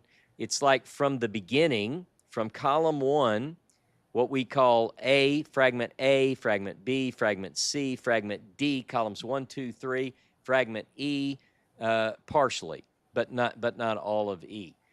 And then that's it. That's all we have. What I wanted to say is that since the publication of Idan's work and my book, I had a discovery concerning those 3 purple pages. On May the 9th, 1883, Shapira writes a letter to Hermann Strack saying, I'm coming to Germany. I'm going to show you this manuscript that I found. And he said, I'm enclosing, he writes him like a 10-page letter about how he came to possess it and what He this took it right manuscript to had. the experts. He did. He says, I hope that you'll take a look at this and tell me what you think. You're a great scholar of great knowledge. Look at it and tell me what you think. I think it's this. And then he said, I'm enclosing, I'm affixing. By the way, I have a transcription of this letter on my academia page, but he says, I'm affixing a partial transcription of this manuscript. So what I believe is found in that collection, in the Staatsbibliothek that Edan discovered, I think that is actually part of the letter that Shapira sent to Hermann Strack with that partial transcription. But the thing that the partial transcription proves is that it makes it unlikely that Shapira is a forger because he's trying to figure out, Wissam, the order of the fragment pieces. He's like, at one point, he writes in his hand, he goes, this scratch, this is actually goes Wow. before the other. So he doesn't know. He doesn't even know what he's got. And he All didn't knows. publicize these transcriptions. These were found after his demise. That's right. That's exactly right. This Yeah, reminds so- me of yep. Secret Mark and the comments and the notebook of Morton Smith. Yep. It's exactly the same thing. Where Aramaic scholars and Greek scholars, they're showing now that he actually made mistakes in his own transcription of the letter. That's right. Which means he couldn't, maybe we'll talk about that later. But yeah. Yeah, well, I tell you, even better than we talk about it. James Tabor. James Tabor that's his field, and he happens to be very aware, and with Morton Smith, and he knows him, and he has exchanges from that. So that would be the guy to get on there on your show for that. We can make that happen. Yeah, inshallah. It'll be a while. I know his schedule at least for the next couple of months. It's worth the wait. But so just sort of to hit some of the high points and open it up for questions. One of the things that we know is that when you take, so a lot of times people will say, well, Ross, it's a good story, but where is the manuscript? We're going to talk about that. Dave and Patty Tyler, James Tabor, Edan Dershowitz, Matthew Hamilton, I didn't mention yet, is an Australian, the man on the planet for everything Shapira. He's on the team. Jono Vandor, Daniel Wright. I have quite a few people who are working alongside of me looking for the manuscript. But when people say, if you don't have the manuscript, it's just a silly little it's a good story, but how do we prove it? I agree that in order to put this to the full proof side, we have to get it carbon dated. You got to get it carbon dated. Exactly. You have to have the proof, or as we say, you have to have a body. The case it's a cold case. Wow. Well, we're looking for that. But here's what I want people to recognize. We do have, at least in a great portion, the manuscript itself. We have the manuscript itself, and I think that's what's so important is when you look at it, we had Guta Meyer did a transcription. Next to that, and apart from that, they didn't look at the work of the other group, but Ginsburg doesn't even know about the transcription that was produced by Guta and Meyer. So it's not like they're copying. And by the way, there are differences between those two. In my book, what I did... When you say transcription, is the paleography included? Like the actual, like ductus of the words or of the letters, or? No, what we have, we do have letter form charts produced by Guta that's in his book. Hermann Guta produces a letter form chart. He uses, he draws the letter forms in 2 columns. We also have, from the British Library, Ginsburg produced letter form charts, and we have those. So we have some, and And we have various publications from the 19th century where artists who aren't familiar with ductus, they're not familiar with the actual paleography, they're simply standing in front of a display case drawing what they see. Okay. Now, Idan Dershowitz's point is that based on what he's come away with, he trusts those in a different way, but he trusts them more so than he would the drawings that he sees by Goethe and Meyer. It's like if you ask me, if I had to take a open book test, I could produce one form, letter form chart of the paleo. I've spent a lot of time with paleo. But if I don't look at it, I'm going to get pretty close. But here's the thing, because of my field, I've studied the Siloam inscription, I've studied the Mesha stela, I've studied Eshmaneza, I've studied these different, manuscripts and lapidary inscriptions. So my aleph that I would draw, if you said, draw me the aleph from the Shapira manuscript, it might look a little bit more like the Siloam inscription. Mm-hmm. It really wouldn't, because they're totally, but you see my point.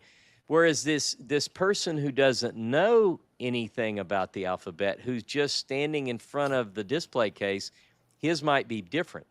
So let me talk on that for just a moment. There's a scholar by the name of Benjamin Sass, and Sass wrote an article and published it. He says that one of the yods, the Hebrew letter yod, he said that it is so specifically drawn by an artist from the 19th century, it looks like a yod that was only discovered many, many years after Shapira is dead.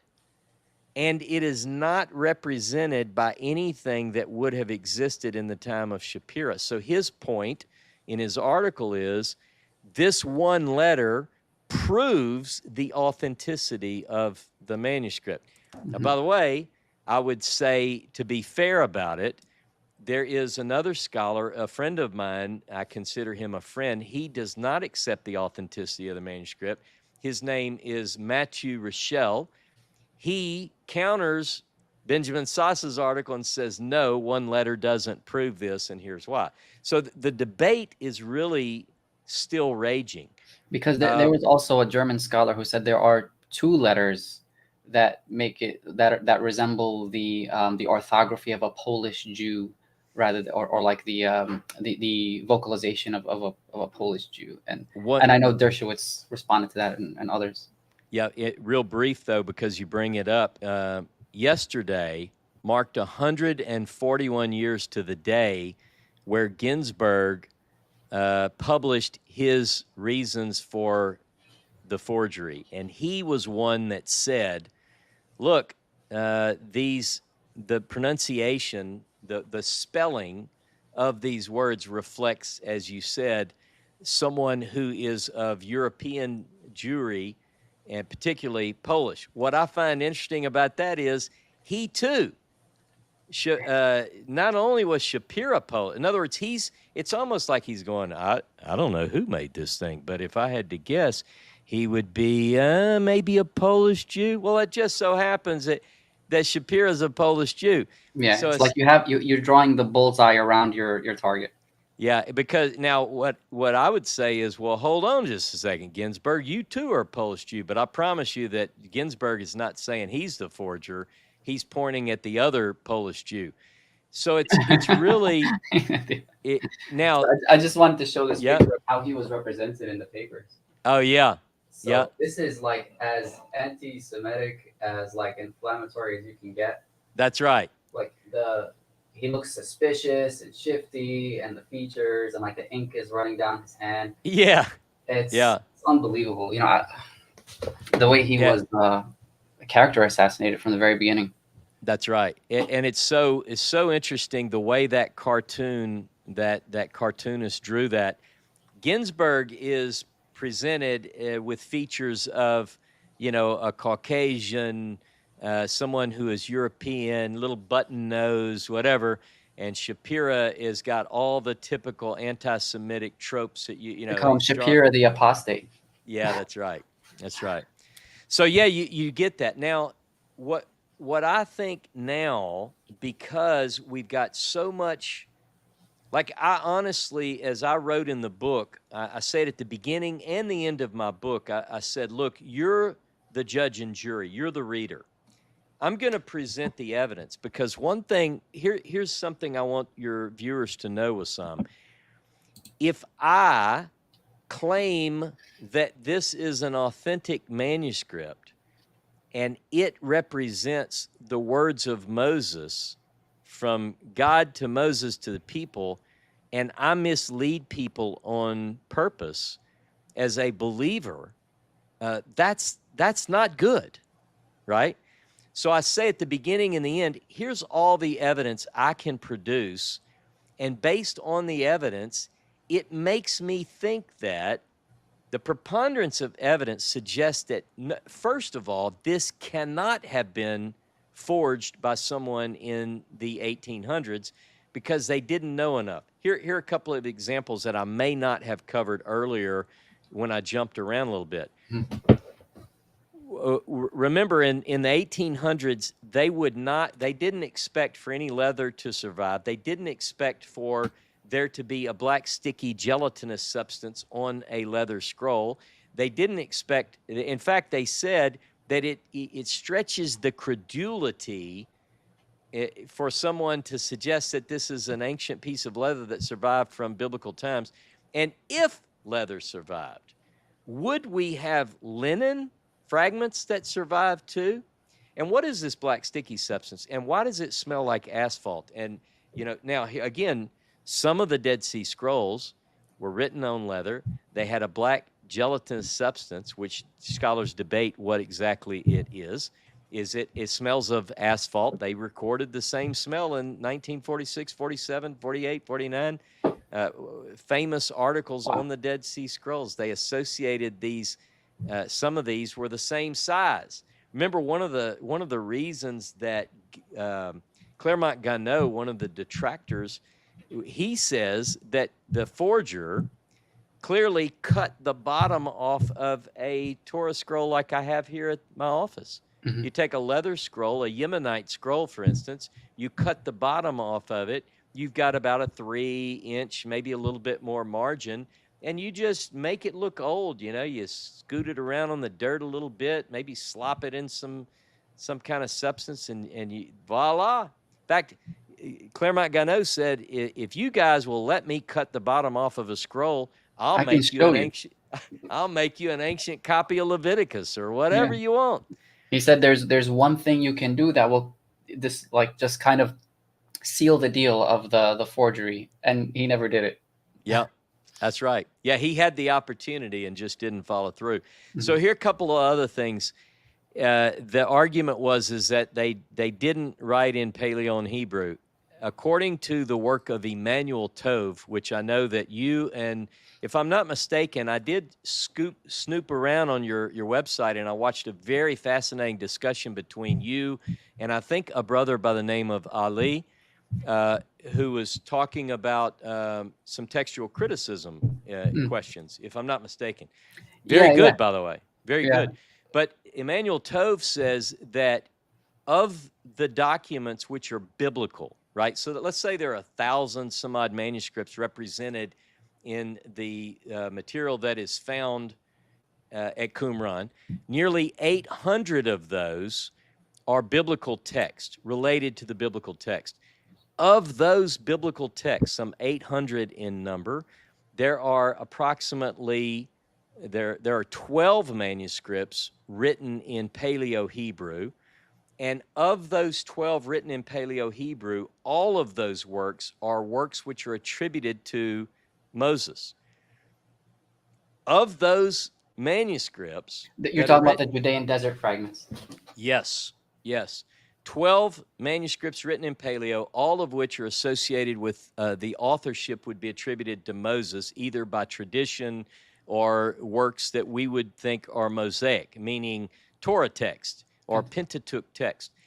And then there are the interpuncts, the words separating dots are only found in manuscripts written in Paleo, right? Only those that are written in Paleo are Mosaic, and only the ones written in Paleo have word separating dots. And it continues. Only those that are written in Paleo, Mosaic works, according to the 12 manuscripts at Qumran that match this, only those will break a word in the middle of a word and continue on the next line. So like you take the word amen, you have the aleph, the mem, scribe puts the noon on the next line at the beginning of the line. Now, a forger would not have known this, you see. Yeah, that was the first example because the Qumran, like you said, anteceded the Shapira scrolls by almost a century. That's right. Yeah. Now, so how old is this manuscript? Again, without carbon dating, we're in the world where we're talking about, we're in the world of speculation. I mean, we just don't know. We would have to base a guess on the text itself, the script, the letter forms. That would be one way. And the orthography is another way. So let's talk quickly about the letter forms. The letter forms, according to the experts of the day, and even those who've weighed in modern times, particularly since the publication of Edan's book, which opened up a full debate, they would suggest that the letter forms fall somewhere that would push it back into the early monarchical period. In fact, Edan dates this text based on not only the paleography, but particularly the orthography and so forth to the 10th century, or the Iron Age at least. I think he says Iron Age, Wow. and probably somewhere closer to the 10th, 9th century BCE. That, if that's the case, now, that doesn't mean that the manuscript originates in that time. Yeah, it's exemplar. It could be even older. That's right. It could be older, and that, so forth. So that's one, but again, until we find it, we can't know for sure. So that's one way to test it. And the spelling is something else. So at Qumran, we see what's called pline. The word is full. In Hebrew, I don't know so much about Arabic, but Hebrew is based on 22 consonants and no vowels anciently. But over the course of time, several letters took on vowel power. So like in English, we can use the word Y for like our friend Yodiyahu says, right? His name uses the phrase yo. It's representative of a consonant. If we want to say use the Y as a vowel, we could say, we could put the Y in a word like holy in English. So there it's a vowel. Well, some in Hebrew, we have the same thing. We have some vowel, they're called matrix lectiones. That's what grammarians call them. So we don't see in this manuscript a lot of internal matrix lectiones. We don't see the vowel letters much in the middle of a word. Very, very rarely. It puts forward the idea that it's very ancient for that cause. Now, Qumran manuscripts on the other end of the spectrum, even though they are far older than any of our biblical manuscripts, at Qumran we tend to see very full. We see vowel letters more frequently than we would see in, say, the consonantal, the Masoretic text.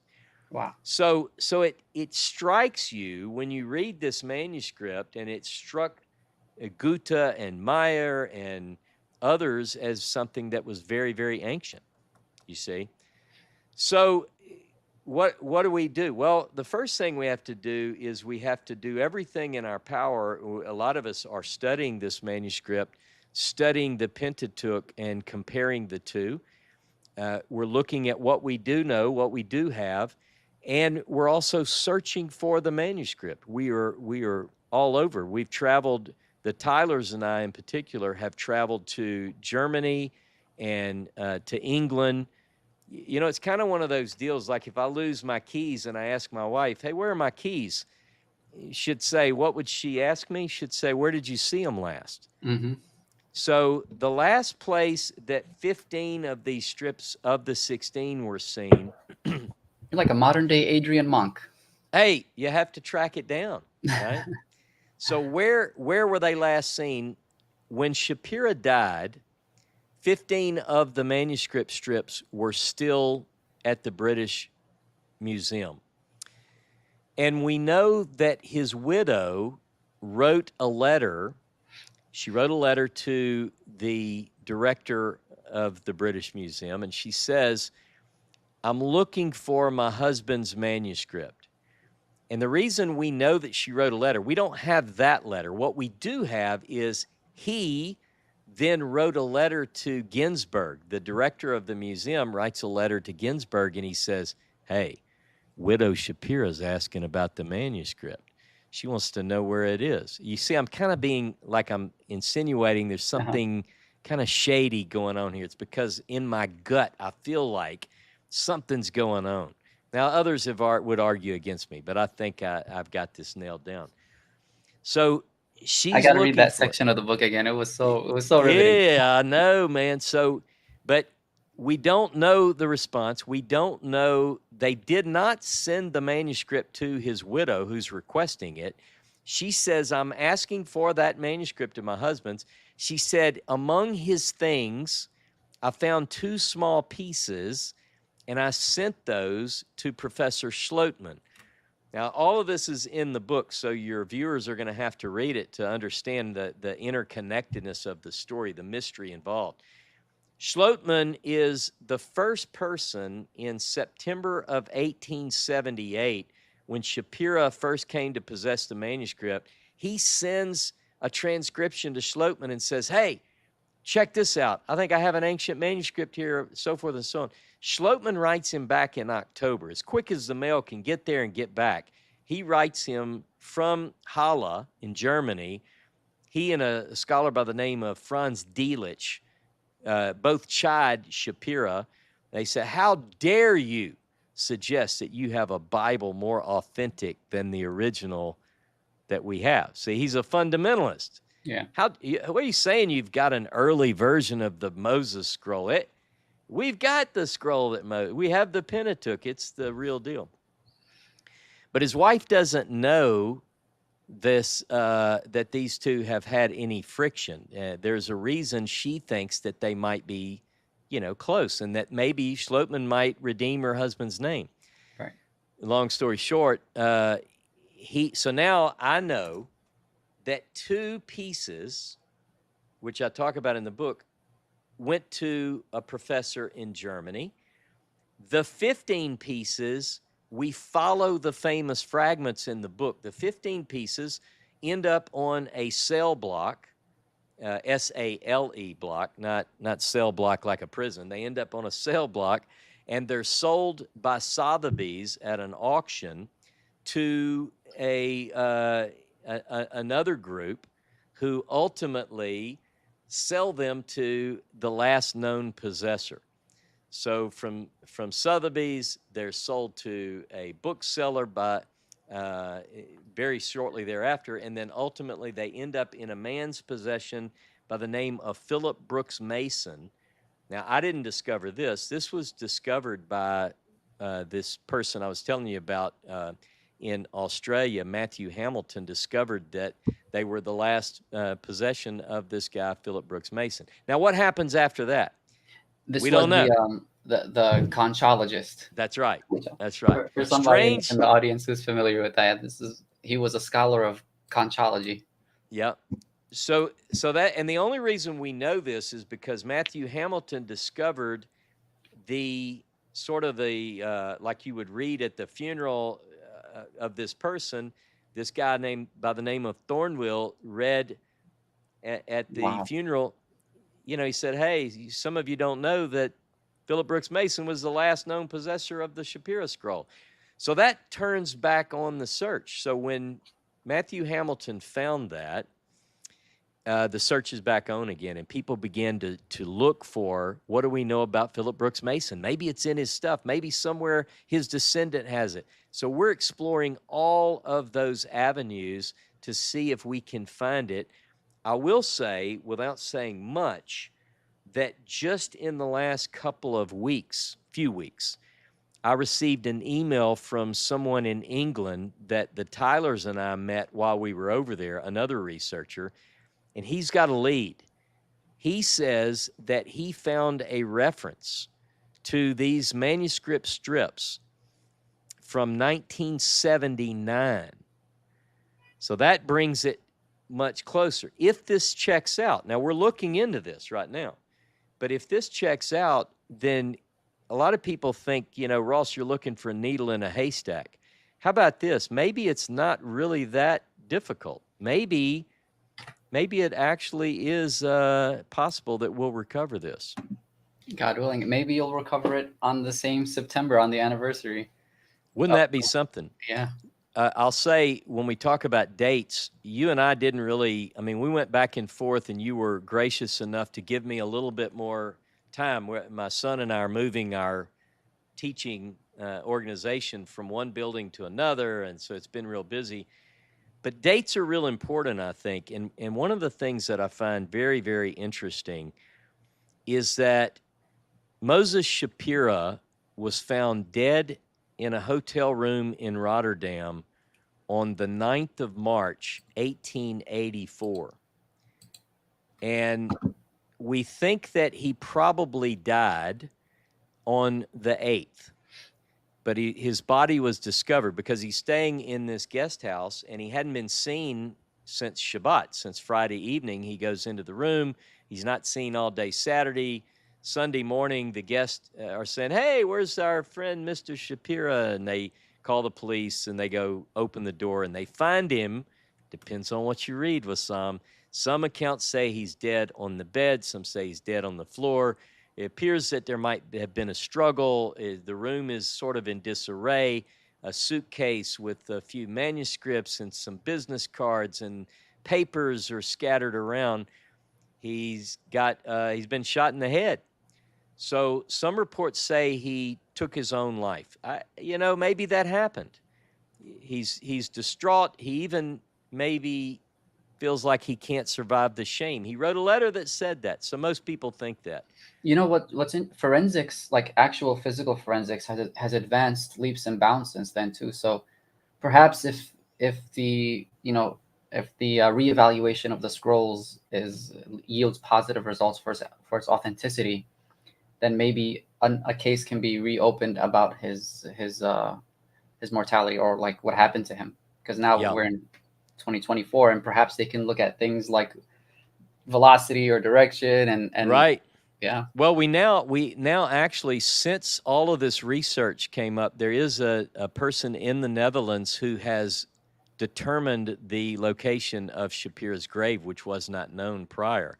So we're in contact with him too. I don't have the authority to exhume. Yeah. But quite possibly, if this case were to really open up again, as we're trying to do with it, maybe that's part of the plan. But I will say, so the day that he died is roughly March the 9th. We think it was March the 9th. The last time that the Shapira scroll was seen was 5 years later to the day.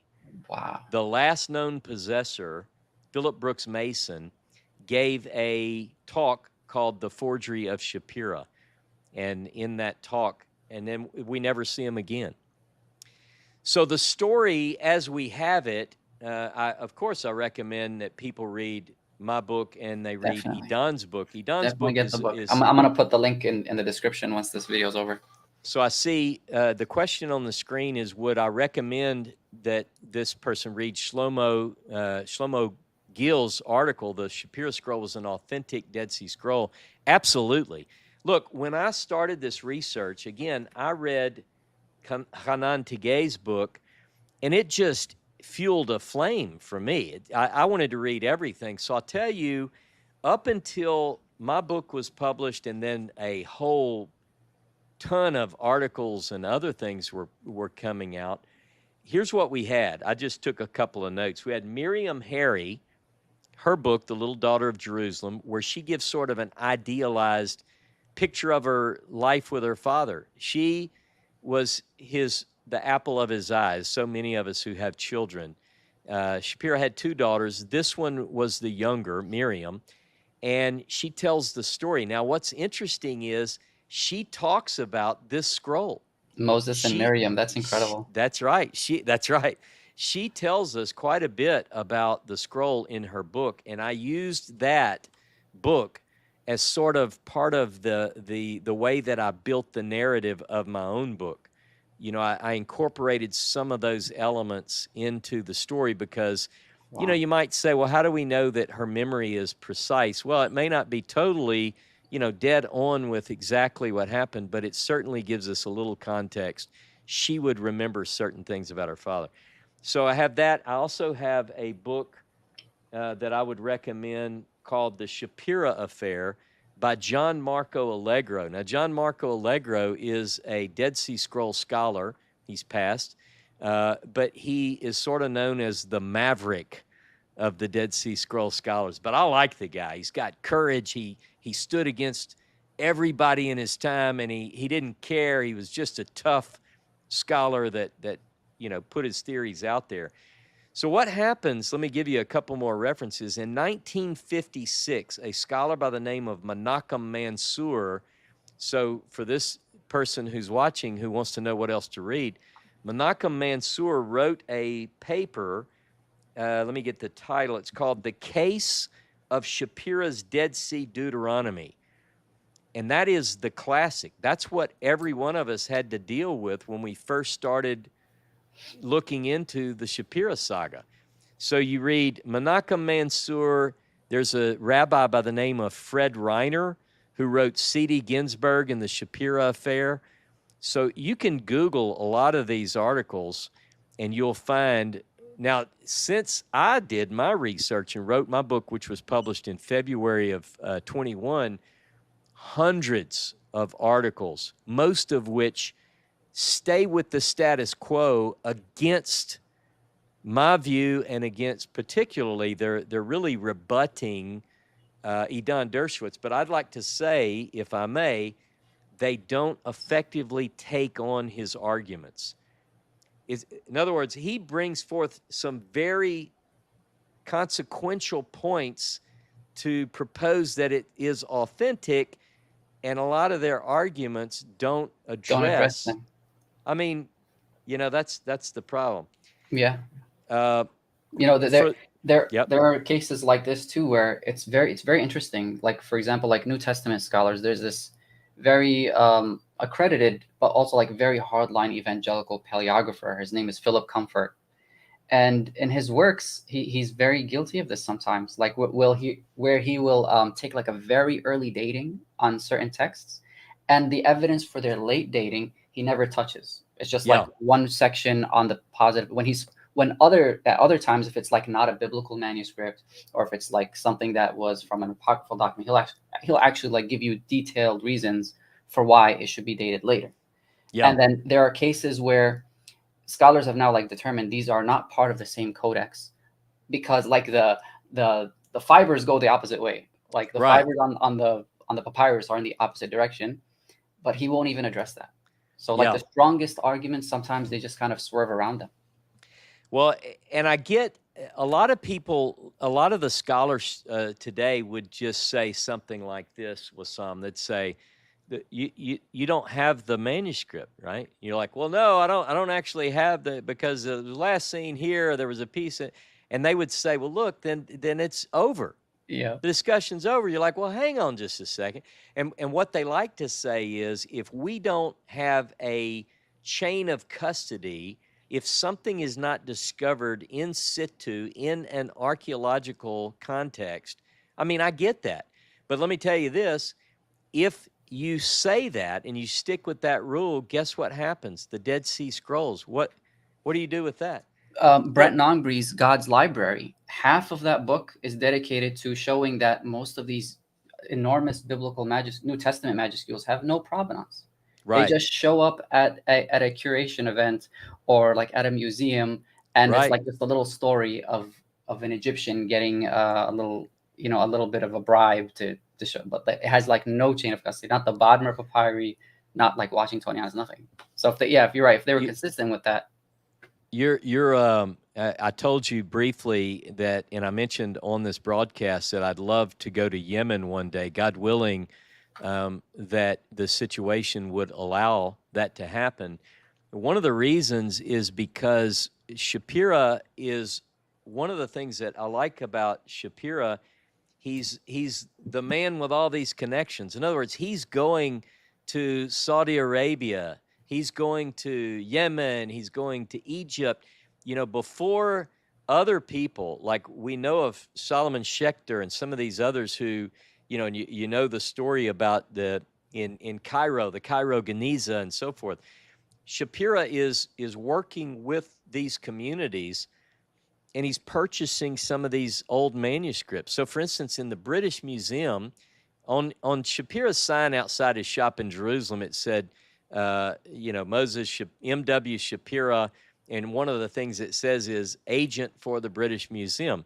So he's working not only for the British Museum, but he's working for the Staatsbibliothek, or the equivalent at that time, the Berlin Museum in Germany. And he's going to these faraway, exotic places, and he's buying from the locals manuscripts, in many cases, that they've discarded. They're still holy documents, but they're out. They're no longer. You can't use them anymore. They're worn out. But he's buying these from them, probably for pennies on the dollar. Then he's going to sell them at these places of higher learning and museums and making a lot of money off of it. So some have even said that some of his business practices were unscrupulous. But, I mean, there are a lot of stories that people spread on people who can't defend themselves. And I think that that's one of the worst things that we can do. If I don't Mhm. know, I'm going to be real careful before I speak ill of someone that I don't know, and I think that what's happened with Shapira, this story so gripped me. I'll be honest with you. I spent a lot of time alone researching and writing this book. I mean, I have friends who I would talk to, but I spent a lot of time alone. And the story of Moses Shapira so gripped me that I would weep sometimes because of how he was maligned. I did too. His name, whether he ended his own life or he was killed by someone, the devastation of his death on his wife and his daughters, and now you mentioned at the beginning of our discussion, based on Tabor's account, if you go into an academic setting, almost, and anytime, and you say, Moses Shapira, the scroll, oh, the forger, right? They say the forger, Shapira, the forger. Yeah. Well, what if this is not the case? In this particular case with the manuscript, this could be authentic. I'll touch on one other forgery story with Shapira in a moment, but I'll tell you, many of your viewers, because you have a very educated group, know of James Charlesworth. And I was in Israel at Ben Gurion. I was picking up Tabor. I was in the desert working, and I took a rental car, and I went to Ben Gurion. And my friend James calls. He's out of breath. He goes, "You're not gonna believe who's here." I mean, I'm talking to him. I said, "Who?" He said, "Charlesworth." They're friends. They've been buddies for a long time. He goes, "Yeah." Listen to this. He comes up to me and he says, "What do y'all do? What are you doing here?" He said, "Well, I'm meeting friends, and we're going to go see Yoram Sabo, who, by the way, is another brilliant part of the Shapira story. He's put out a movie called Shapira and I." Yeah. Which is worth watching. But anyway, we were going to see this guy, Yoram Sabo, to talk about Shapira. I was already working on the book. They come out of the back where you get your luggage, and they come into the entrance hall there at Ben Gurion. And I'm meeting him for the first time. Now, I've read all his book. He's like a hero of mine. I've read a lot of Charlesworth's works. Yeah.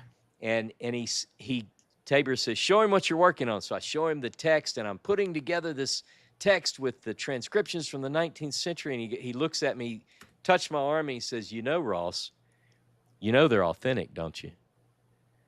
And it was almost a confirmation. It was a wink that said, you're on the right path. You know, it's one thing if somebody like me, who's a fundamentalist growing up, and I love the Bible, and, you know, I'm raised by a godly woman, my mother who teaches me to love the Bible. It's one thing if I say, hey, I think this is real.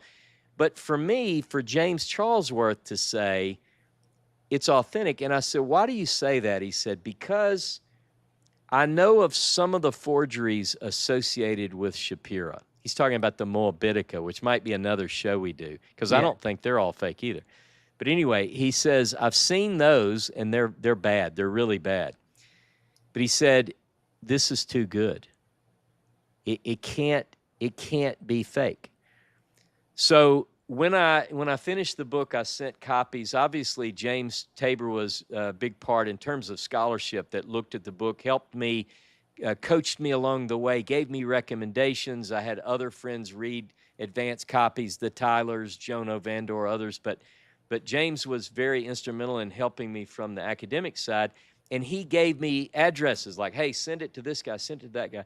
Well, one obviously was Charlesworth, and he wrote a really nice review and then sent out a letter to a lot of other scholars in the field recommending the work. So it's not just a few of us now who say that it could be authentic. Very likely could be authentic. I would say it's authentic. I don't know how it could be forged, is what I'm saying. Mm-hmm. But I'm not alone. There are other scholars who say. So when I finished the book and I uploaded it, I remember basically I'll share with your viewers a portion of my prayer. My prayer was this, that God would somehow put this book in the hands of a scholar, a Dr. So-and-so, who had the prestige and the authority that I didn't have, that could say, give this a look. Because I want to think that I might be shouting in a tunnel with no one listening. But if it could maybe someone of reputable status. And 2 weeks later, I get a call early in the morning. James Tabor said, you're not going to believe. This is 2 weeks, Wassam. 2 weeks from the time my book has been published. He said, you're not going to believe what's in the New York Times this morning. I said, what? He said, Shapira. A book on Shapira scroll is just been published. I said, who? He goes, I don't know the guy. The guy's name is Edan Dershowitz. He's a Harvard fellow. And I said, this is it. Thank God. It's a scholar from Harvard who is also saying that it's authentic. And it blew me away. Now, let me stop. I see Tina, Muslim Jesus Freak. Interesting tag name, by the way. I love this group that you have here. Yeah, it was a nickname she got in college because she was a Muslim, but she just loved Jesus, talking about him, etc. So they called her that, and it stuck with her. Well, there you go. So it's nice to meet you, Tina. Let me say how, I guess you could say, important it is that you bring this particular quote in. On the 28th of August, 1883, from Amsterdam, Shapira wrote the following. And I'm quoting from the 12-page letter he wrote to Edward Augustus Bond. He said, the sin of believing in a false document is not much greater than disbelieving the truth. The tendency of showing great scholarship by detecting a forgery is rather great in our age. He starts his letter to Bond, he said, please forgive my bad English, but you've got to hear me. I'm paraphrasing. He says, you must put this manuscript in the hands of other scholars, other disciplines, and show them, let them make an assessment, because he already feels that the establishment, Ginsburg and Claremont Gano, these people are bad. They're like dirty people in this. They're part of they are going to vote against it because their career is going to advance by calling something a forgery. We have to this day many scholars, it's so much easier to call something a fake than to give it even a chance of consideration for being real. And so Tina's point here, which is the greater sin, believing in a fake document, a false document, or disbelieving the truth? When I read that letter, this is the last 6 months of Shapira's life. And, I thought, this is so powerful. So I want to say this. What's he doing in the Netherlands? He could be anywhere. The show is over. Everyone said it's a fake. It's funny because he goes to the Netherlands because at that time, it's like a World's Fair. 1.5 million people visited the Netherlands in 1883 between May and October. And they're there, and one of the things that's going on is this great Semitic conference. So what a lot of people think is that Shapira's at the end of his rope. He's been dejected. He's about to end his own life. He wanders around aimlessly, staying in cheap hotels, and that's not what he's doing. We've discovered now that he's there for a very important reason. He still believes his manuscript is authentic, but he can't beat the system. So he's going to take it on the road. I think he's got 2 pieces with him, one strip with 2 columns of text. He's got it in his bag. He goes to this Semitic conference, and he's showing it to other scholars. Now, I know I've read all the accounts of this conference. Everyone who's anyone at the time in biblical scholarship, particularly the Hebraic world, they're there. It's a Semitic conference. They're there. So he stays there until the end of the conference. He leaves that Amsterdam. He goes to Blumenthal. He stays there for a while. I think he's working the books. He's trying to find, and we know, by the way, he's still selling manuscripts. We've uncovered letters where he's writing the British Museum. They've already said his manuscript was a fake, but guess what? He says, look, I have with me, you want to buy this part of Genesis? I've got.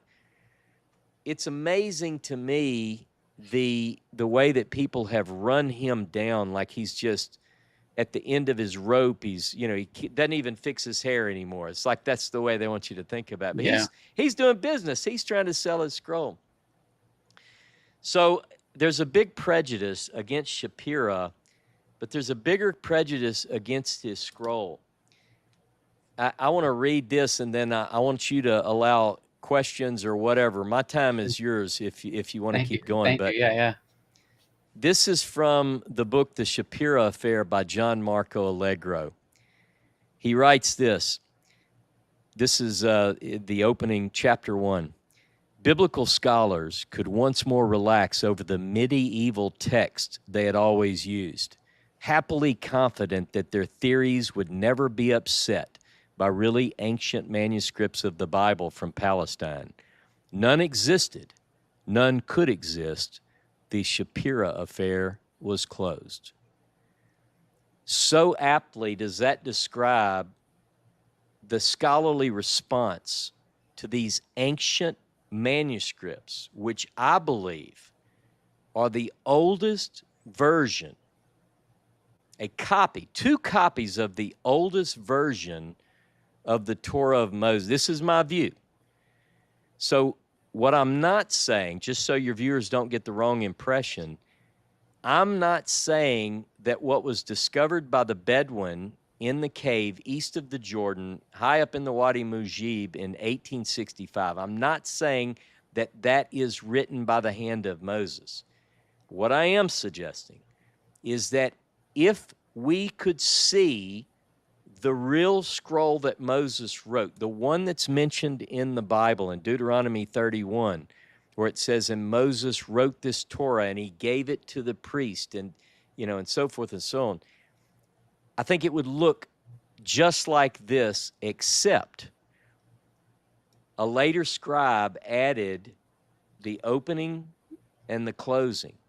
But think about this. We have 2 copies of this manuscript. It contains sort of a travel itinerary.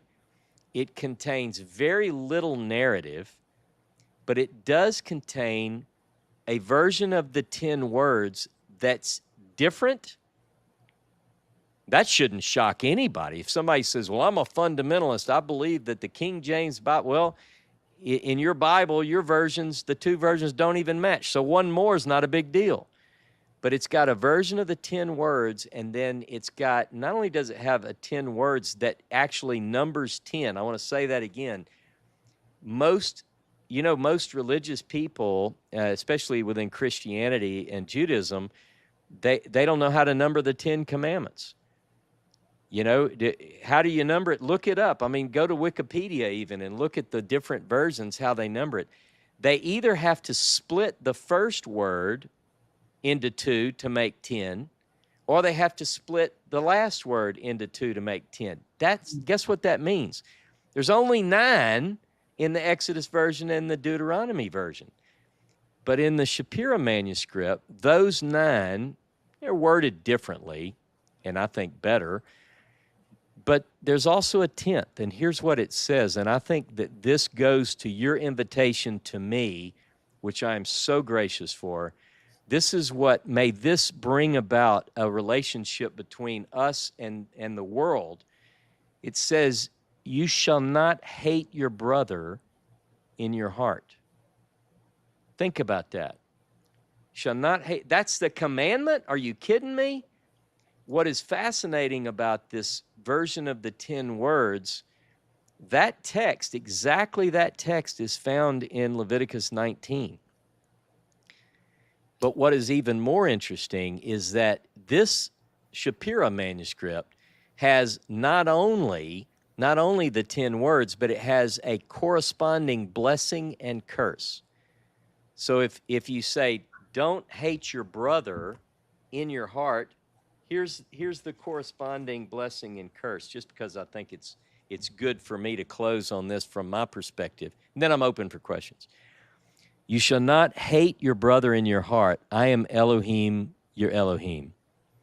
Ani Elohim Elohecha.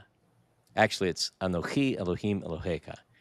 And then the blessing is, blessed is the man who loves his neighbor. And all the people, they shall respond and they will say, Amen. Amen. And cursed is the man who hates his brother in his heart.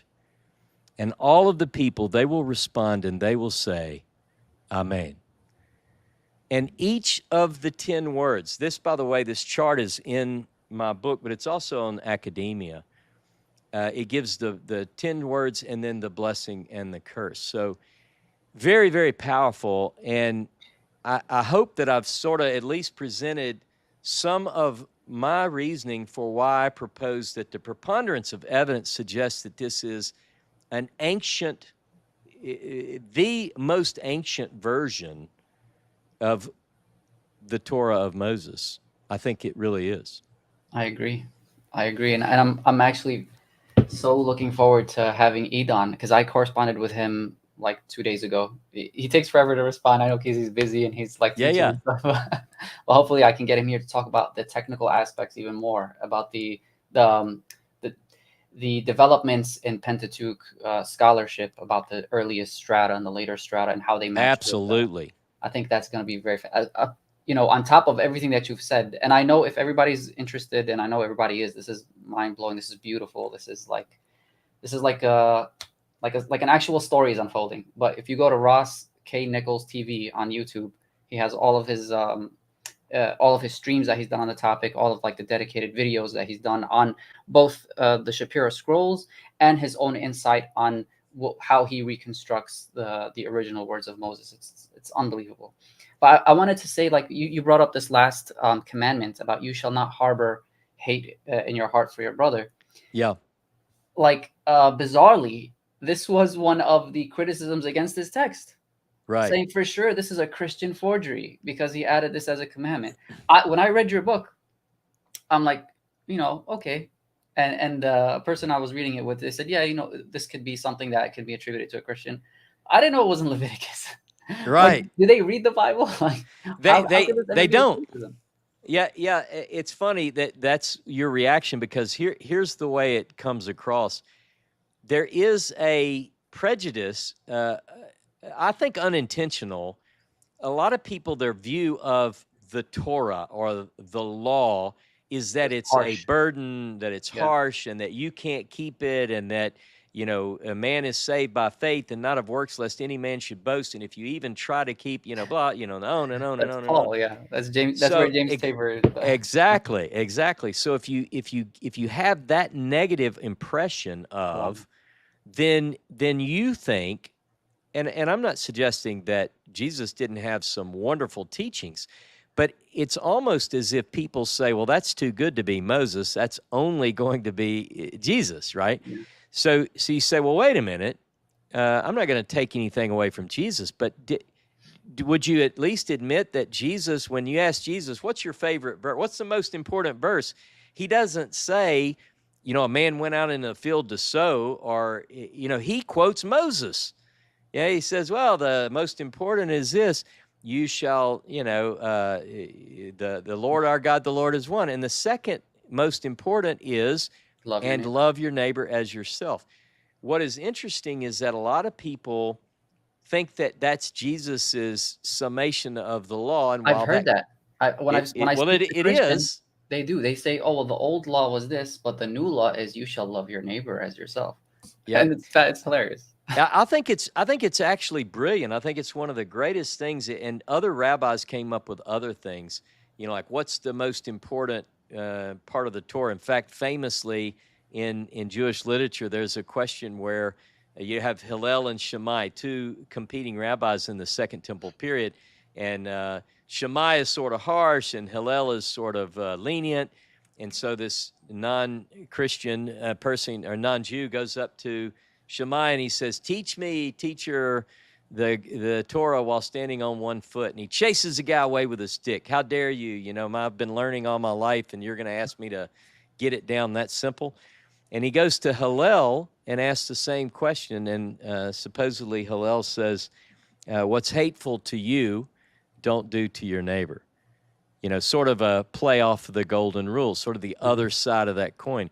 So I think that it is very interesting that Jesus is in that milieu. He's in that world. He's actually giving his impression of, wait, Jesus, what do you think is it? Well, I think it's this. So some writers, some scholars today said, wait a minute, hold on. Shapira's a forger. He made this scroll. And let me say this. He's also a member of the Anglican Church. Maybe he's going to try to make a more Christianized version of the Torah. And this is the way the story goes. They don't want sacrifices because Jesus is somehow associated with sacrificial atonement and so forth. So you scratch all that out and you produce this text. But one thing that I think is interesting is that it's almost as if some people can't credit Moses or the Hebrew Torah with something beautiful, like you should love your neighbor as yourself, or you should not hate your brother in your heart. These are ancient ideas that I believe come from God. And so, whether the vessel who presents them, it doesn't matter. It's the same Yeah. message of toleration and love. And Christians are not averse to like the sacrificial system. Paul's writings are filled with saying that all of the sacrifices that Jews were commanded to perform, they were a foreshadowing of Jesus. So Right. now if you remove those, it actually flies in the face of Christian doctrine. If Moses never said or uttered anything, that means Jesus' sacrifice wasn't even needed to begin with. Yeah. So you can definitely look at it that way. A Christian, I don't think, would ever want to remove the sacrificial system because they are part and parcel of the the continuation of the message that they think was fulfilled by Jesus in the end. Yeah. But that's how I would respond to that.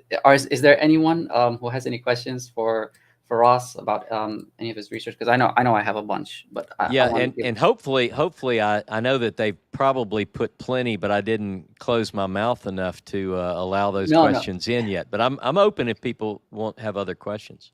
Okay, let me see. I think there's one here. Mr. Ross mentioned that there is no active claim that the Shapira scroll is written by Moses or Musa. However, is this outside the realm of possibility based on what we know of the Shapira scroll? It's hard to distinguish between Moses Shapira and Moses the prophet. I think you mean Moses the prophet. Right. So let me make sure that I understand. Okay, there's no active claim that the Shapira scroll is written by Musa.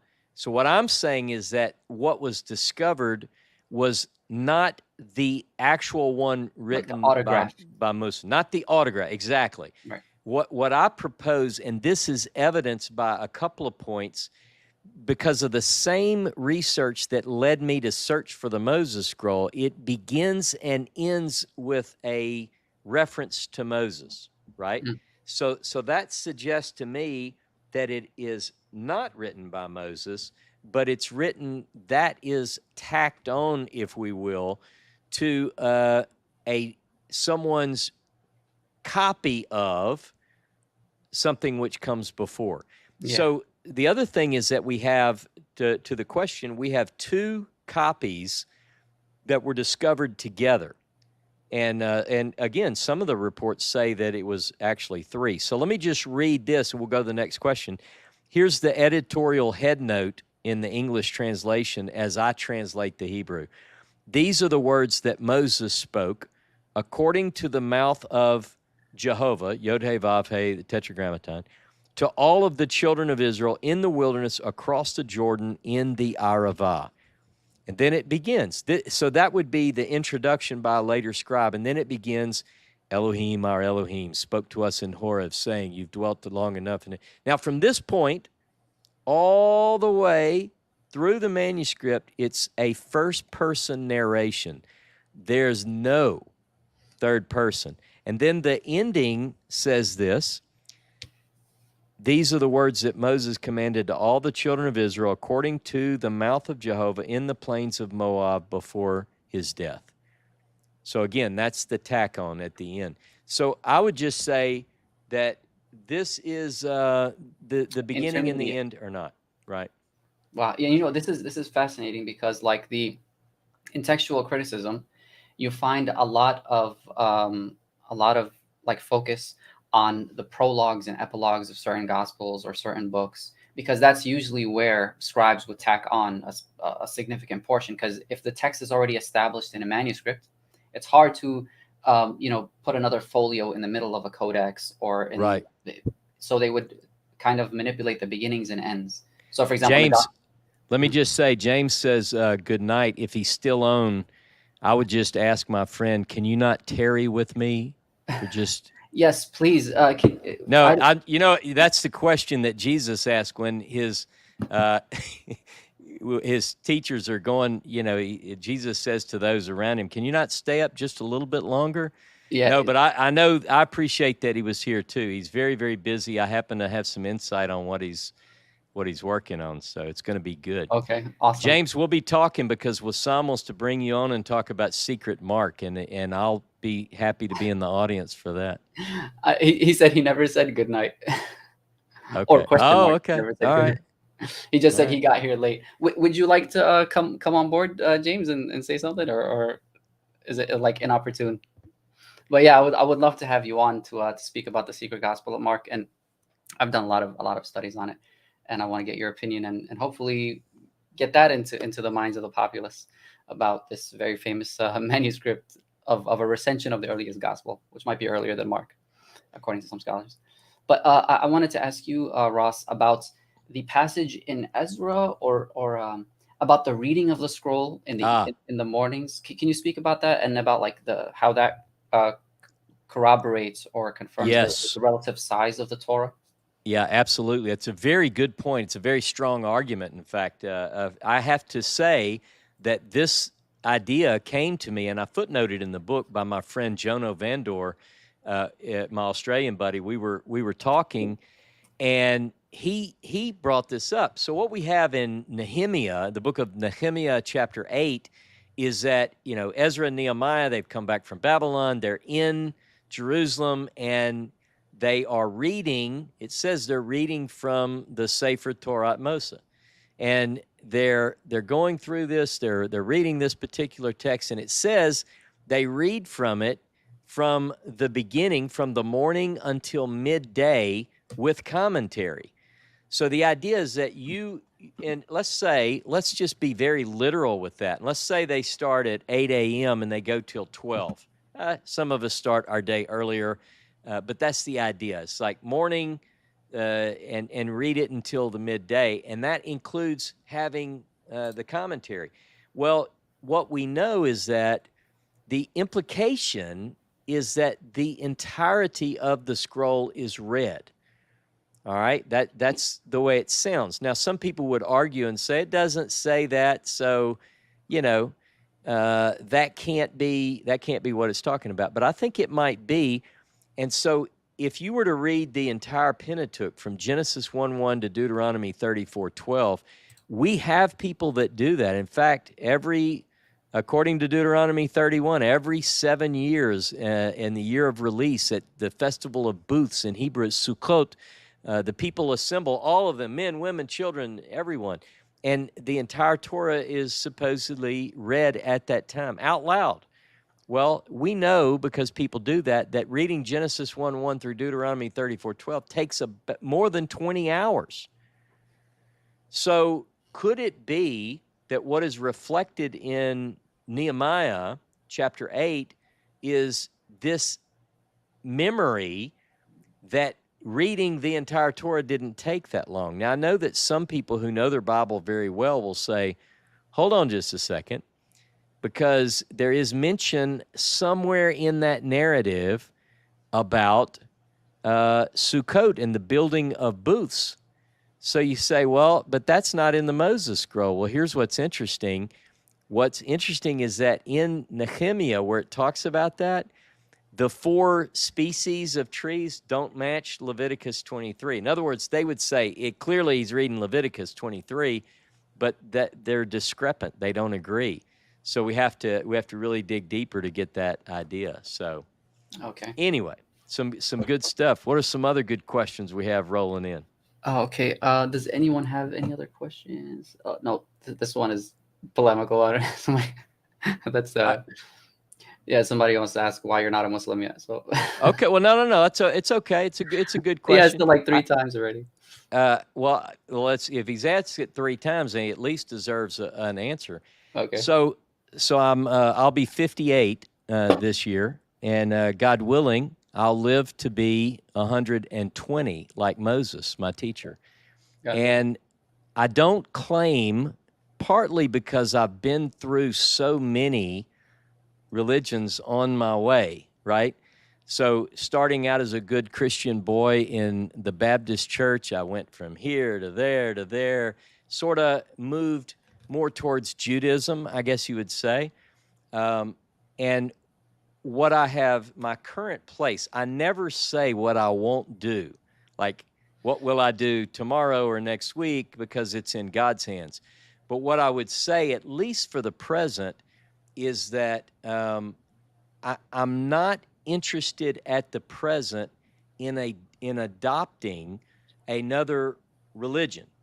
And because, please forgive, but this is the way I would put it. When I was in Christianity, I was told this is the truth, the whole truth, nothing but the truth. Just accept it and don't ever stray. And then when I moved in towards Judaism, here's what I called it. I said, following Jesus out of Christianity. By the way, that's a title for one of my classes. I have a video on my YouTube channel called Following Jesus Out of Christianity. The idea was this. Remind me of Tovia Singer. Well, Tovia is a friend of mine. I tour Israel with Tovia. We you know tour together. Tovia? Oh, absolutely. Yeah, Oh we tour Israel every year. And if you want to get him on, maybe I can make that happen too. But You're too kind. anyway, but I followed Jesus out of Christianity, meaning I had a lot of respect. I committed as a young boy when I was, 6 years old to follow Jesus, to be a Christian. And I did that most of my life. And then ultimately, by studying the scripture and praying and seeking God, I left fundamental Christianity behind and said, well, maybe Jesus was a Jew. He went to synagogue and he quoted from the Torah, the prophets, and the writings.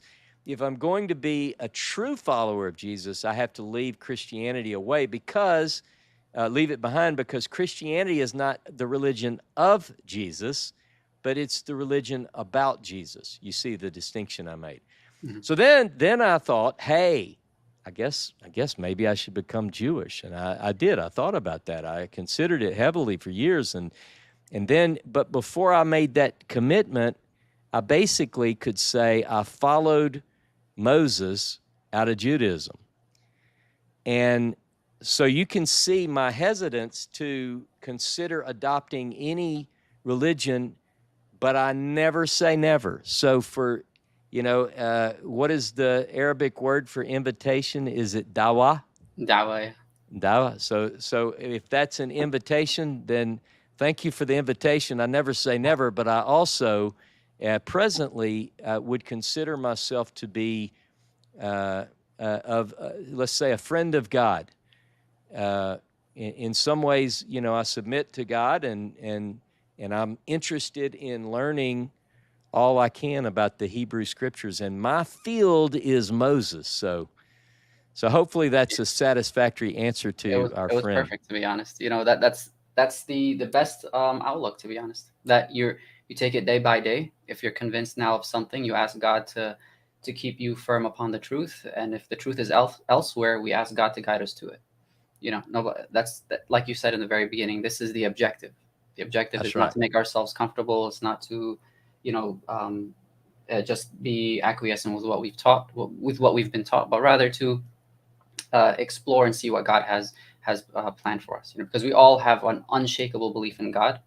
That's something that's not negotiable or is ever going to be compromised. God willing, of course. But wherever He is, we ask Him to guide us closer to that. So I think. And I love the text. I love the text of the Bible. Even though people who watch this might have the opinion, well, you're being very critical. You're saying this doesn't go back to the original and so forth. But again, my search is for what is that authentic message. And I've heard all my life this form of such and such is the whole truth. So I want to make sure. I'm one of those that really verifies now. So again, my field is the Hebrew Bible, and I just hope to keep learning and moving closer to God. And I also want to ask, now when the dust is still kind of thin in the air. We're not in the 1800s anymore, but rather a lot of information has come out. More research has been done. Of course, we need to still find those manuscripts, of course, to develop the case for the authenticity even further.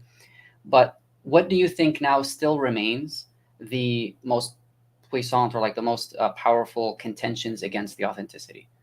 What do you think are the things that we have to work towards, either explaining or anything like that, or answering? Well, I think I'm very big on giving fair, I guess, giving a fair debate. It has to be. In fact, I'll tell you, I'll give you a heads up. One of the things that my son Seth, who is one of my closest friends in this now, he's the director. He gives me a lot of good feedback and makes me think. And he said, you've done a lot of work to show the authenticity, but wouldn't you think it would be right to do a series on the biggest arguments against the authenticity? Because there have been a lot of good, and I'm going to say there've been good arguments, and I think, because I have satisfactorily answered those to my satisfaction, I guess.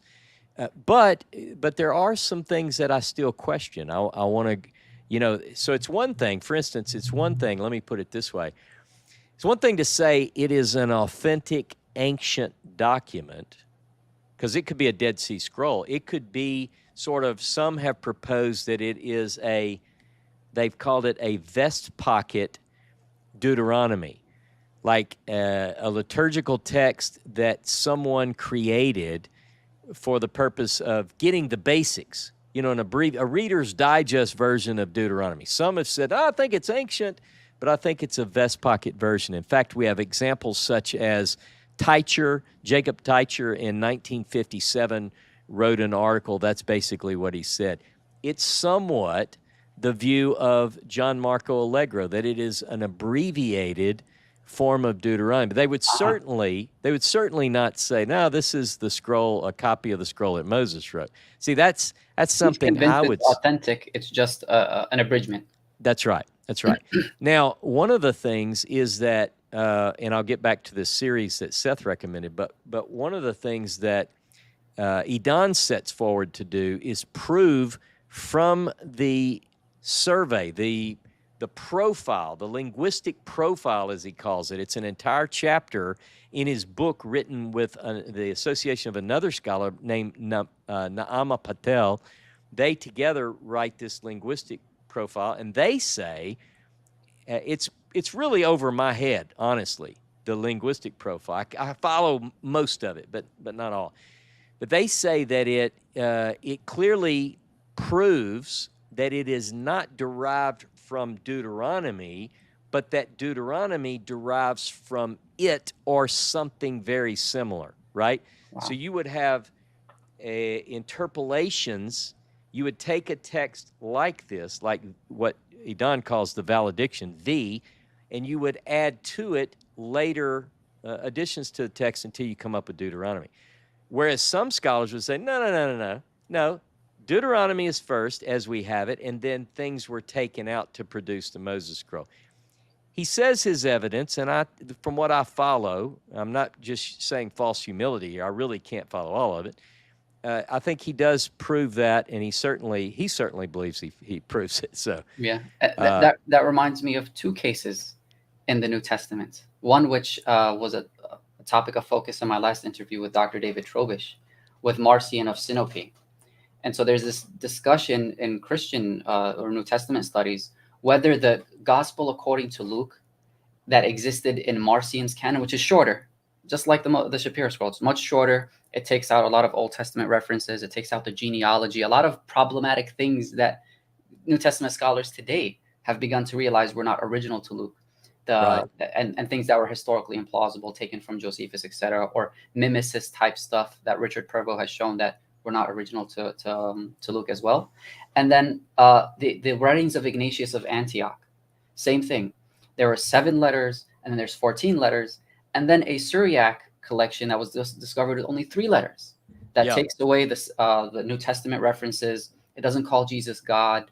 The manuscripts are earlier, et cetera, and the same type of conversation exists, but I think on a larger scale. But whether it can be called an abridgment or not, and I've interviewed scholars on both sides of the fence. Mark Goodacre, who's against that, and people like Jack Bull, a young scholar like Idan Dershowitz, who believes that the abridgment is the authentic letters of Ignatius, or as close to them as possible.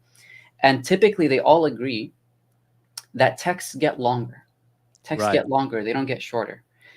Scribes are not likely to leave things out, especially if they're neutral, especially if they're important, like the name of God, the tetragrammaton, and of course that wouldn't even explain the additions, like the blessings. The blessings. How can it be an abridgment if it's adding content as well, like the blessings, actual original content? So I think scholars who looked at the valediction of Moses or the Shapira scrolls would be very, very well suited to look at scribal habits in the New Testament as well. What do you think about that? I think that's excellent. I think it's an excellent idea. And what I find, though, it's almost as a maybe call it a specialist, a non. I don't have a PhD, but as a non-specialist, you basically have these one. Things. You basically at least in Shapira's. Like if you have questions, you can call me at least about this subject. But But in terms of, in terms of whether a text gets longer or shorter, we do see examples of both. But one thing that I see is that New Testament and Hebrew Bible scholars, it's like they work in different rooms and they never talk. So that may not be totally true. Like James Tabor, I know, he's a Bible scholar, even though his specialty is New Testament. And we do have a lot of scholars who know both. I just happen to know him very well. Bart, yeah. So at the same time, but I wonder though, like what hits me is if I know that I love, when I studied the Gospels, I wanted to look at them side by side. Matthew, Mark, Luke, even John to some degree, where you have some synoptic sayings or whatever. Maybe not synoptic, but you have similar stories, put those in there as well. But they don't do that with the Hebrew Bible. And yet I find that there's so many texts and stories that are parallel that if they were lined up, it would give us great insight. But that's just one example. The Old Testament scholars of the Pentateuch, don't even think about comparing what gospel scholars have done, and I think vice versa. Mm-hmm.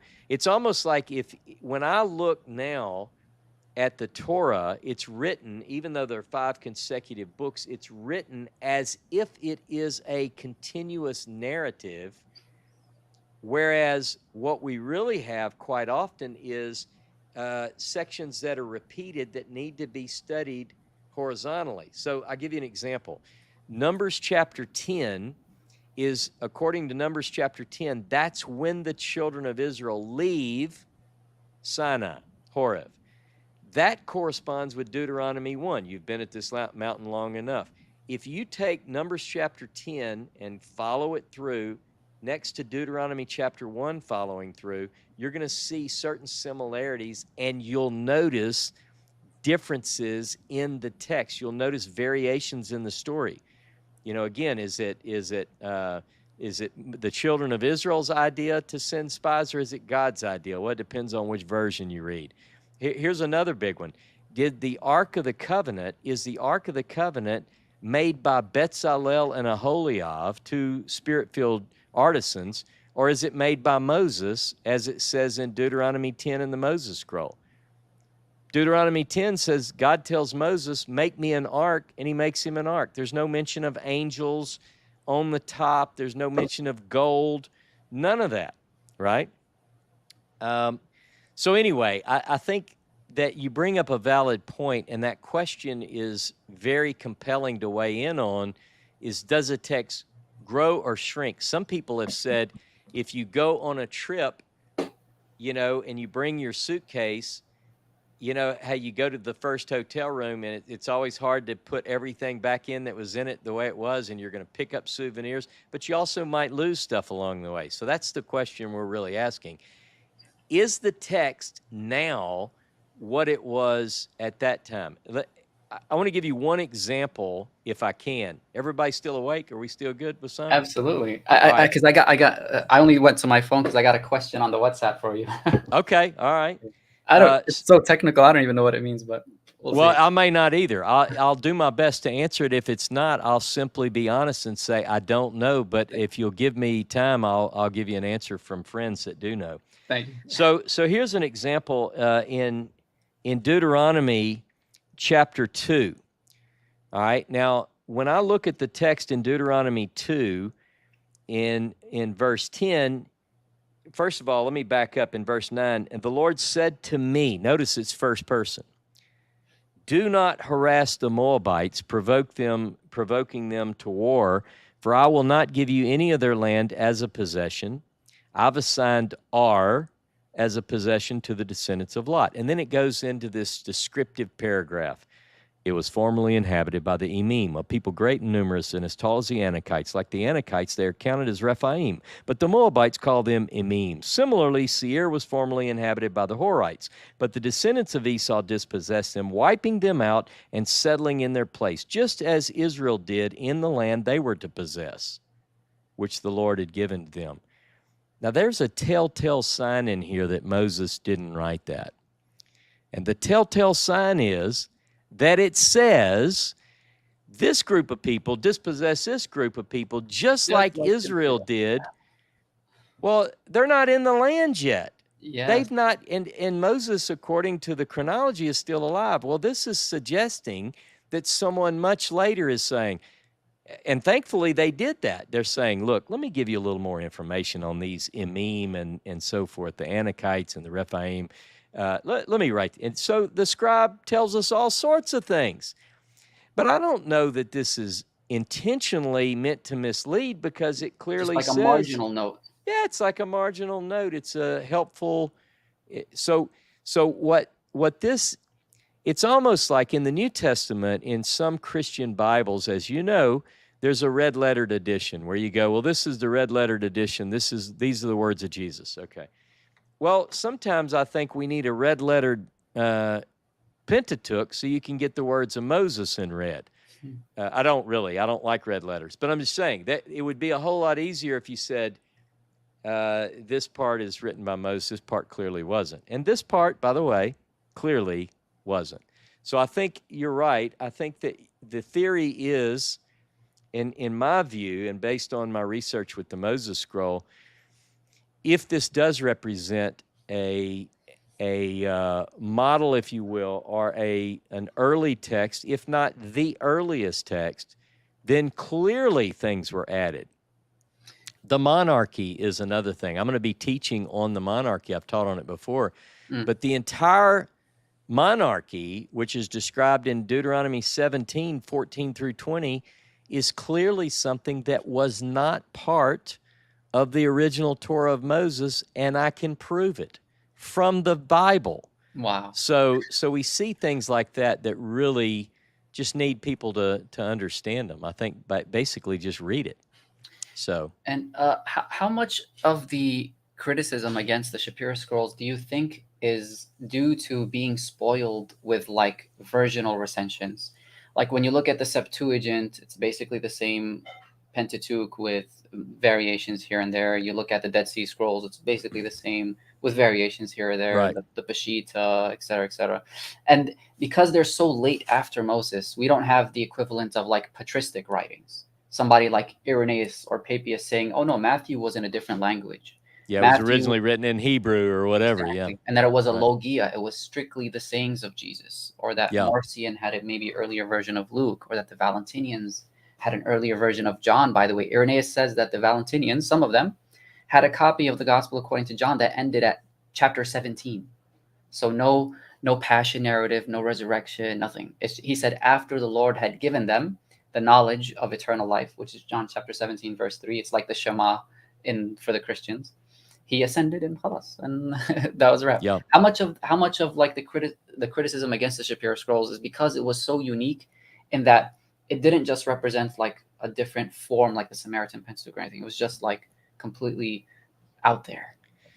They couldn't believe it, I guess. Yeah, that's a good way to put it. It's completely out there. It's totally different. And, it's almost like the quote that I read from John Marco Allegro.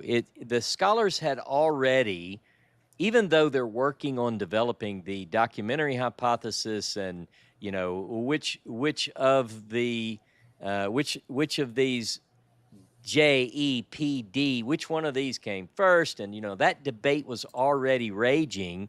So when this manuscript was discovered, it didn't fit in the mold. It wasn't part of the discussion. It's missing too much. It has elements that are not part of the Pentateuch. So John Marco Allegro, his point is, you can't have a truly ancient manuscript discovered in a cave because they've already figured all this out. I know this sounds simple, but like you said, it's just too far out there. So the question is, wait a minute, you're telling me it's one thing to debate when the priestly writer wrote things like Leviticus, but you're saying it's not even on the table for discussion? Like this was so late, it has nothing to do with Moses? So I think that it really was a bridge too far. And whereas the biblical record, now it's funny because a lot of times scholarship doesn't include my book in the argument. Now, I will say, thankfully, that it was footnoted and referenced over and over in many of the academic articles. But here's the common criticism. And this is a criticism, and I take it like a badge of honor. Here we've got, I think they put it like this, semi-academic, but semi-believer. So here's somebody, Ross, who actually believes the Bible, and he's trying to make sense of it, and he's kind of halfway academic with it. So it's like you can't be both, almost, is the criticism. But what I think is that within the biblical text, even in the form that we just discussed, where things have been added to it, I think that you can peel away the layers and you can actually discern traces of an original hand. One more point on that. If you open up in the Hebrew Bible, say the book of Daniel, you read chapters 1 through 6, a lot of very interesting, fun stories, some of my favorite stories as a kid. You read through those stories, none of those are first person. You get to Daniel 7, and it introduces, and then it says, I, Daniel, was in my bed, and I had, you see what I'm saying? It's like, wait a minute, this could be authentically Daniel. So I still hold out that there is something in these texts which rings so very true. But back to the original question about facing the arguments against authenticity. Seth has recommended that we do a series where either Jonah and I, or I invite the scholars who have brought forward the best arguments against the authenticity. Like a debate. I was thinking that. And not even, it could be a debate, or it could just be a battle to the death, maybe? Present your best argument. Give it to me. Let me hear you. But allow them to speak. Allow them to present the evidence, and let's talk about, like, for instance, if I had Benjamin Sass and he came on and he said, listen, this letter Yod is the best evidence that it's authentic, and then I get someone like, Matthew Rochelle, and say, you give me the arguments against it. So I think that is kind of what we're really aiming to do. I don't know when we're going to come out with that. We're still doing a series on Deuteronomy, and we've got other things ahead of it. So I think it's important, though, that we do entertain. I will say that there is, I don't want to give too much away because I want to do a series on this. Mm-hmm. There is a paleographic, a letter form that troubles me, that I see in a drawing. And it troubles me simply because I don't know it. Now, let me put it this way. Goethe, in his work, says, there are 3 letters that aren't attested in other inscriptions that we know. Now, remember, they don't know paleo on anything but lapidary. Mm-hmm. So I'm just going to say, lapidary means like epigraphy, like stones, like an inscription, non-literary. Like that's right. So, but we do have examples representative of all of these letters, and we do have good charts on the development of the letter forms.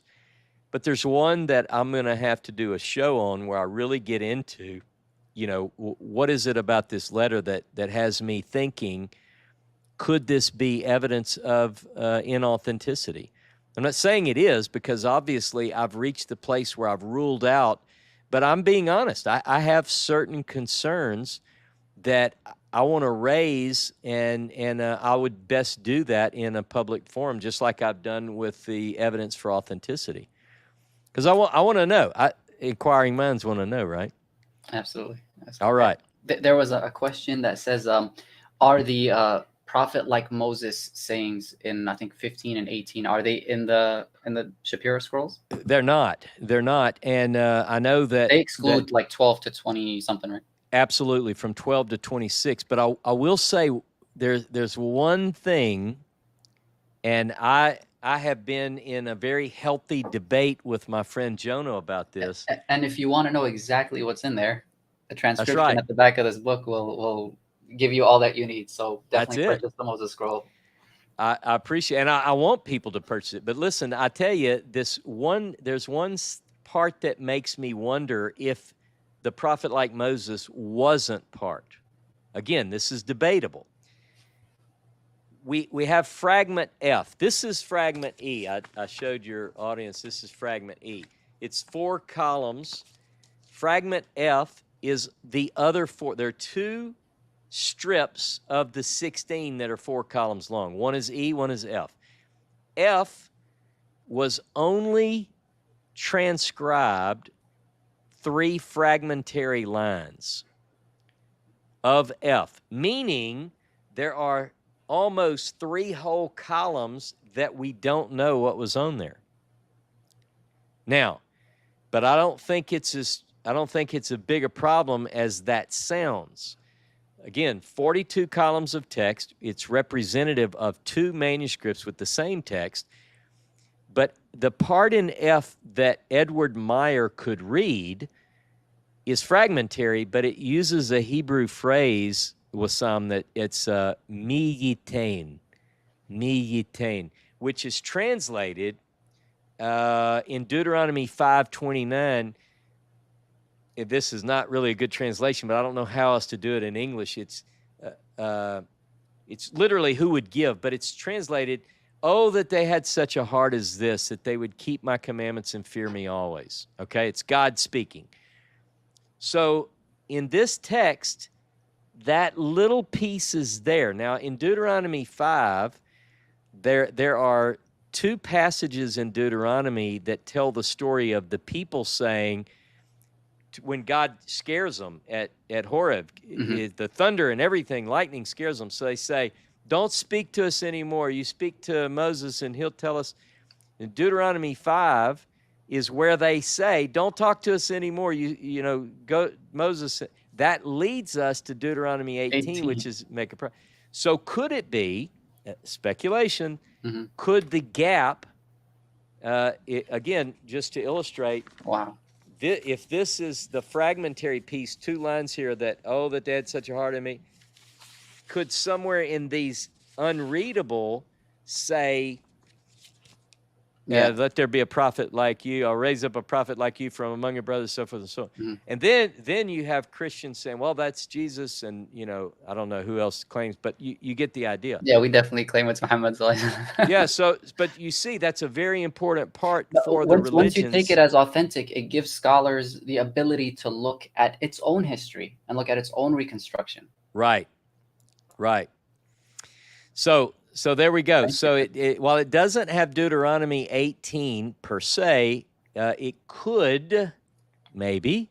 We'll see. Like when we find the strips, it's somewhere where we're looking for them. Let's say we find them, then I'll be sure and let them know what it says. Because some of the text they couldn't read. So yeah, which again, why would a forger make?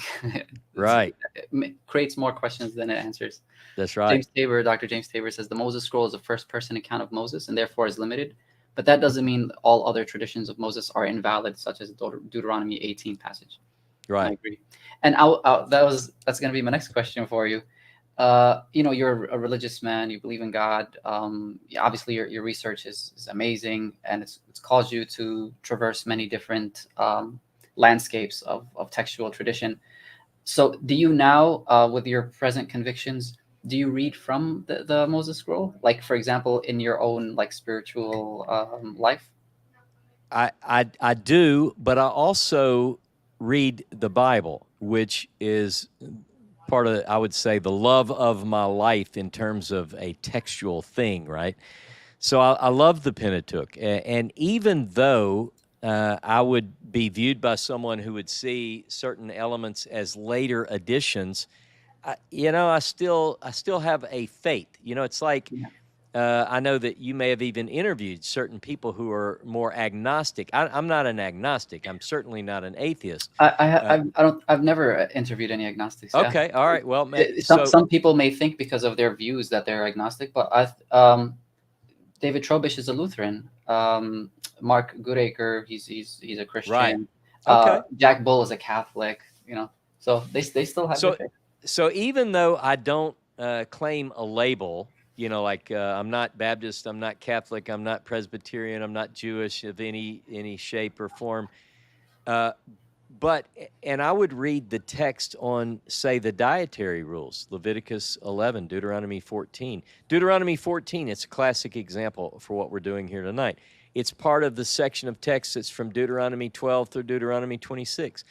But I'm not now going to say, okay, I can go eat pork.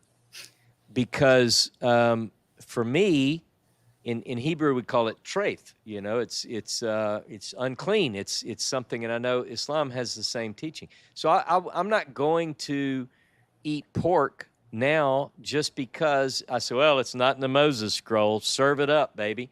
I'm not going to do that. And part of that is I think that there are. Let me say this. I think that some of the laws and rules, which maybe not be traceable back to Moses, it doesn't mean that they're not holy. It doesn't mean that they're not good for you. We know now, a lot of people know now, that you could say, you know, when we look at, for those who eat meat, I know James and others are vegetarian, but for those who eat meat, you could say, well, you know, Oh, James is an Ancretite. I didn't know that. so if you look at and you said, well, you know, you can eat this, you can eat that, and we know now that a lot of heart doctors will say avoid these meats. You know, they're not healthy for you. And I think that religious people, Jews, and No Diddy. some, huh? Oh, it's an inside joke for the audience. Okay, all right, yeah. Avoid So, these meats. but that's right. So you could look at some of these traditions and some of these things as very helpful. But it doesn't mean that they're necessarily traceable back to Moses. Some things are probably learned over time, and they're just good. I live in the South. A lot of people hunt, and I use this example a lot. And in the Hebrew Bible, Leviticus 11, Deuteronomy 14, the rabbit or the hare is also unclean. So you're not allowed to eat because the feet, you know, you have to have cloven hoofs and chew the cud. So, but here's an example of something that could be the way we got some of these rules, even though I may not think that God gave them to Moses and Moses, whatever. But the hunters here will say, listen, if you're hunting rabbit, you never eat a rabbit in a month that doesn't have an R in it. You think, well, that's kind of weird. R for rabbit. And you say, well, think about it. It's May, June, July, August, the hot months, and they'll tell you that the rabbits have worms in them. So could it be that years from now, everyone who hunts knows that rule. Some of these things, it might be traceable back to something like that. Again, that's just speculation. I don't know. Others would argue, no, Ross, I don't care what you say. God told Moses to not eat rabbit. So there you go. There you have it. Awesome. And one of our viewers, Ibrahim, he says in 4Q175, I guess that's a Qumran Dead Sea Scroll number or parchment number. It comes, so Deuteronomy, the prophet like Moses tradition comes right after the fragment breaks off in the Shapira scroll. So in Deuteronomy chapter 5. So I guess you have some precedent there in the Dead Sea Scrolls for a form of that. Well, it would certainly be something that I will look at. I wrote it down. I can't remember off the top of my head if Edan points that out. But clearly 4Q175 is something that, you know, I have all the Hebrew scrolls here, and I'll look at that. But there are other things within the scrolls that tend to find support and correlate with what we find in the Moses scroll that simply wasn't known. In other words, they just didn't know that at the time. It's not like you see, we have this idea of a forlaga, you know, this underlying, even in Septuagint text, we see a Hebrew, somewhat of a Hebrew source text behind the Greek in some of these texts. But for instance, in the book of Deuteronomy and Joshua, it talks about when they cross over. This is from Deuteronomy 27, Deuteronomy 11, mainly 27, and then Joshua chapter 8. When you cross over, you're going to have this special blessing and curse. You're going to recite the blessing on Mount Gerizim and the curse on Mount Dibal and so forth. Well, if you go now to Israel, if you go on a tour with me, which I invite everybody to do as soon as we can do that again, they will take you to Shechem, to Nablus, and they'll say, okay, this is where Eval and Gerizim are. Well, that's debatable, because what appears to be, it's almost like if you read the account in Deuteronomy, it's almost as if he's saying, look, turn around. You see where the sun is going down in the land of Canaan?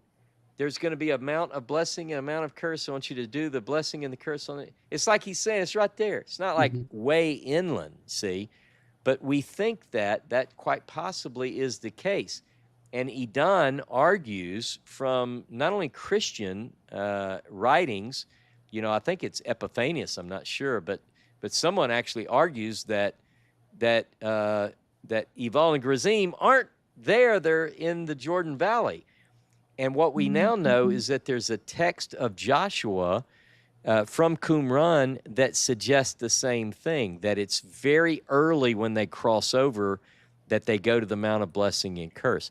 So I'm interested in what our friend Improving Islam says about 4Q175. Maybe that'll give me some fun, something to dig into late tonight. I'll look at that. He said also in the Shapira scrolls, the Moses, in the Samaritan Pentateuch, that it occurs after Exodus 20 or something like that, the prophet like Moses tradition. So you have it being lives in different places.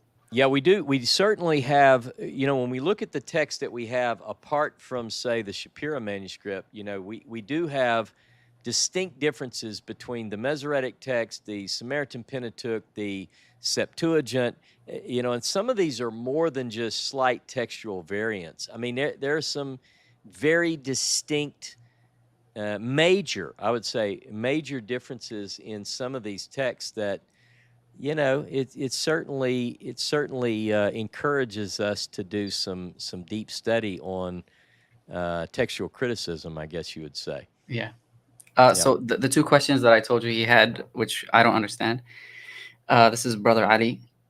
He says, what was the Torah according to the history school? The history school. I don't know what that is. I don't either. Is this the Brother Ali who I mentioned earlier that was? Yes, okay, that we did the recension talk on. Okay, well, I'm not familiar with that phrasing, Ali, but I'm sure based on what I heard when I listened to you talk the other day, you probably have something in mind I might just not know about, or I might be thinking of it in another name or something. So I'll make sure Wassam has my email address. If you email me, you will either then teach me something that I've never heard of, or I'll communicate back with you and let you know if I have heard of it under a different term, if that's fair. Yeah. So whereas my hobbies and like topics of interest are mainly within the New Testament and Christian history, his are Old Testament, Jewish history, Talmudic stuff. So he'll come up with things that I've never heard about either. And he says the relationship between the pre-exilic Sefer HaTorah and the Tiberian school of the Torah.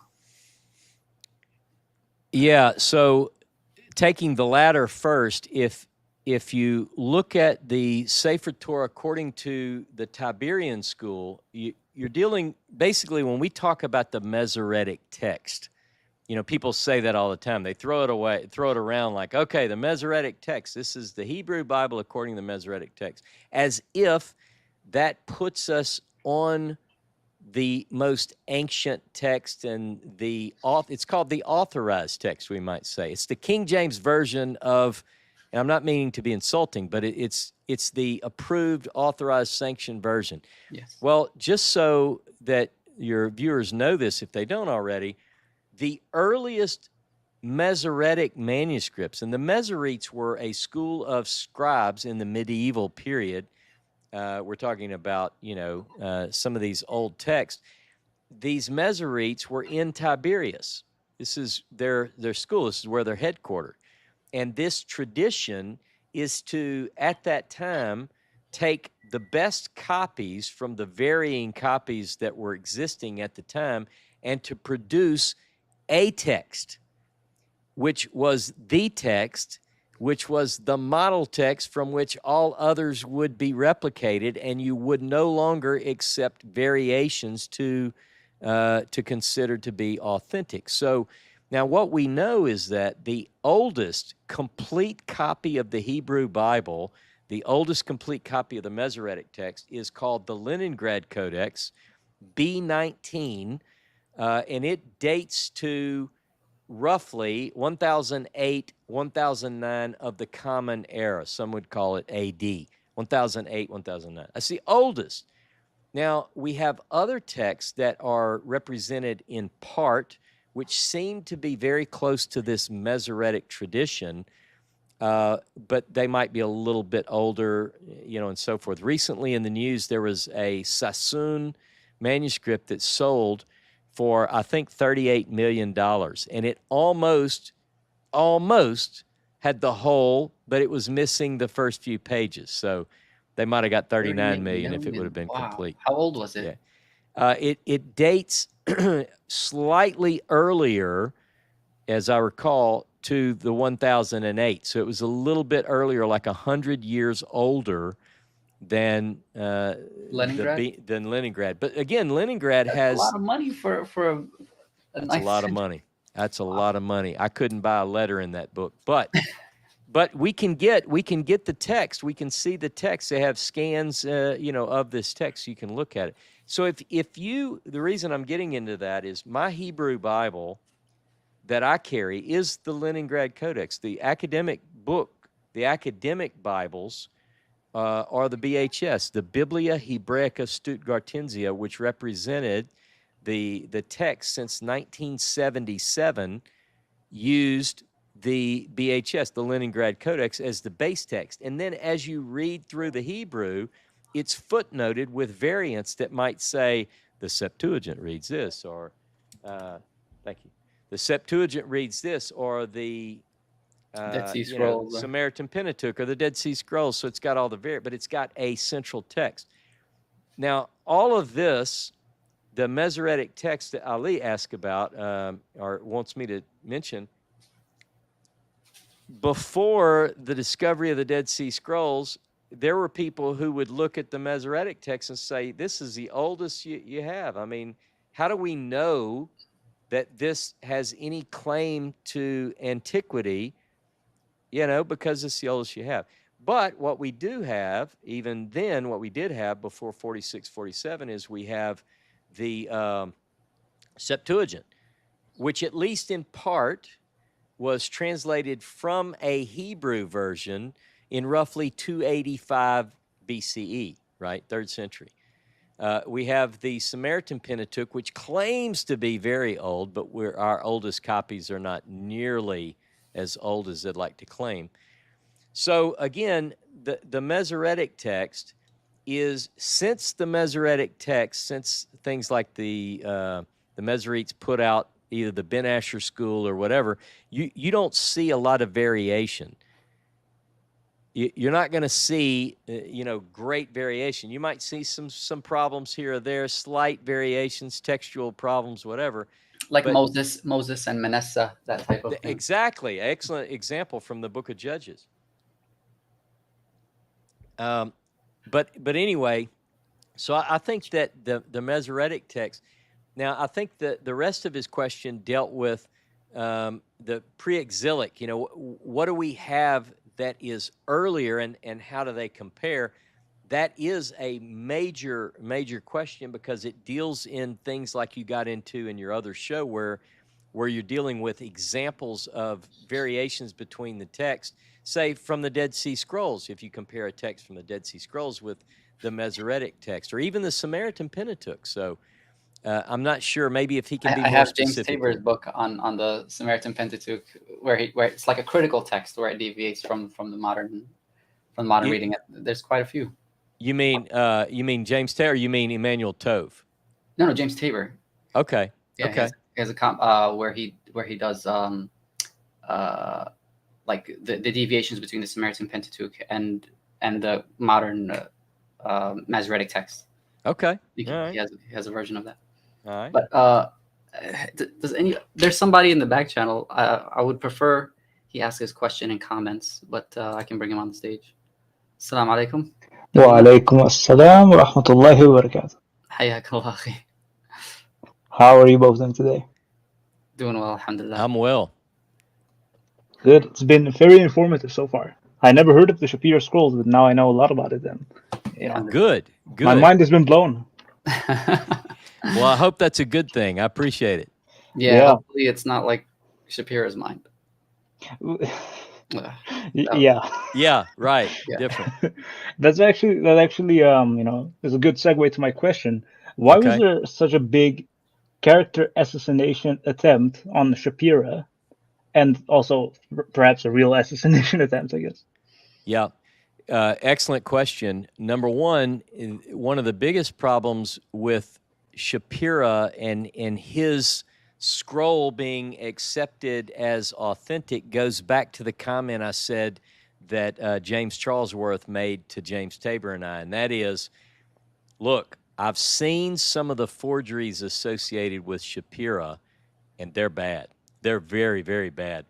This can't be a forgery because I've seen those. So here's what one of the biggest things that caused people to doubt it almost as soon as it came forward, because Shapira had been implicated in a previous scandalous thing. One of the ideas that I really want to do, God willing, is to write a book on the Moabitica. Now, the Moabitica, in a very short sort of a summary, is that following the discovery of the Moabite stone, the Mesha Stela, there was a big interest in, wait a minute, because almost everyone thought it was authentic. So you're telling me that in the land of ancient Moab, modern day Jordan, they have discovered an ancient relic which is tied to the biblical story of the king Mesha. What else is there, right? So that opened the door for people to want to go search the ancient land of Moab for more treasure. And here's the way the story goes, if you can understand my sarcasm, because I really think that there's more to the story. Here's the way the story is typically told. Shapira, who's considered sort of a low-down scoundrel, he's a money-making guy. He's got a shop in the old city, and he says, hey, they want treasure from Moab. I just happen to have some Bedouin friends, and so he has a guy that works with him, and this guy, Salim Al-Qari. Now, Salim Al-Qari, they say that his name is Al-Qari because he's the reader. I assume that Arabic is it's basically like the Hebrew. In Hebrew, we talk about. All right. So Salim Al-Qari is known as Al-Qari because he can read all these languages and he's fluent in it, and he's a deal maker. So he's working with these other tribes, across the Jordan River, and he goes to him and he says, "Look, this is the story. I have some money. Shapira's got money. If we can find some antiquities, these Europeans are loaded with money, and he'll pay us to find these antiquities, which we'll then sell." So several waves of ancient Moabite idols or relics were discovered, according to the story, from 1871. For several years, the soil of Moab brought forth all sorts of treasures, and they passed through Shapira's shop. So the Germans, who got messed over, the Germans wanted to get, because Augustus Klein was associated with the Prussians, they wanted the Moabite stone, but Clermont-Ganneau, the Frenchman, swoops in and steals it for France. So the Germans don't want to get beat again, so they said, listen, you tell Shapira don't sell one of those Moabite things unless we buy it. So the Germans bought for 22,000 taels, which is about, I think, $400,000. They bought 1,700 of these grotesque, some of them are really nasty-looking idols, and and then later they were determined to be fake. So, because by 1876, people associated Shapira and Salim al-Kari, his sidekick, with the making of these idols, these Moabitica things. So then, get this. Here we have 1876, 1878, Shapira says, hey guys, you're not going to believe this. He goes to a German and he says, from the land of Moab, I have an ancient scroll. So I think what happens is the Germans say, you got us once, Shapira, you're not getting us again. So there is that stain of forgery attached to Shapira. Now, the long story that I'm working on, my research says that this is a hypothesis that I'm testing. I believe that the initial wave of these Moabitica, I think they're authentic. And then later, I think Shapira tells the boys, look, can you find more? And I think that there was a little bit of crookedness going on, maybe. Maybe they said, oh, so wait a minute, you're going to buy... Yeah. And so, it's like supply and demand. So one thing that happens is he's got 3 different groupings of these Moabitica. The first grouping, let's say, are authentic. This is my theory. I don't know if it is. I'm thinking. I'm trying. I have a book with all of these Moabitica. I'm tracking them down. By the way, we found some of them scattered throughout the world in different libraries, and we're trying to get our hands around and do some testing on them. Let's say the first group is authentic. Group number 2, Shapira tells the Germans. I have a letter that he wrote where he tells the Germans, I don't think all these are authentic. Before you buy them, have your experts check them. And they said, look, you just give it to us and set your price. He said, okay. So then later, they try to bust him for selling forgeries. So to your question, Habibi, the question is doesn't that mean like you're my friend, my dear one? Yeah. I love it, yeah. All right. So I think the idea is that once a forger, always a forger. The smell of fake. You see Shapira walking, and not only that, it's almost like the world says, not only do you already brought us some forgeries from Moab, you have the gall to go back into Moab and say you've got now a scroll from the same place. You see? So now here's the interesting thing. No one ever says that that Shapira, I don't want to say no one. The consensus was not that Moses Shapira made or was directly involved with the making of the Moabitica, but they do claim that he was at least the first dupe. But now we've got a different kind of prejudice. So the first prejudice in the 19th century is against the dirty Jewish shop owner, and now they shift the blame to this Bedouin. He's some kind of crook, and you're like, well, hang on just a second. So now I feel obligated to save the reputation of Salim al-Kari. Salim al-Kari, I have put him, get this, kind of going off topic here, but this is my research. I find Salim al-Kari involved in the Moabite stone and the Mesha stela. So don't just say he's a forger and a fake. He actually is one of the first ones on the scene, and it's his transcription that helps us piece it back together. Because if you remember, the Moabite stone looks like a Frankenstein now. It got blown up by the angry Bedouin who felt like they were getting taken advantage by these Europeans. So thanks to Salim al-Kari, we have his transcription of 7 lines of that text of 34. Wow. One more point. I also find Salim al-Kari in the tunnel, in the Siloam tunnel, as one of the first ones to work on the transcription with his boy Shapira. They're podnas. They're working on the transcription. In February, I did a lecture at the Albright Institute in Jerusalem where I proved that Moses Shapira was the first one to understand the meaning of the Siloam inscription and to properly interpret and transcribe a distance of 1,200 cubits when everyone else said 1,000.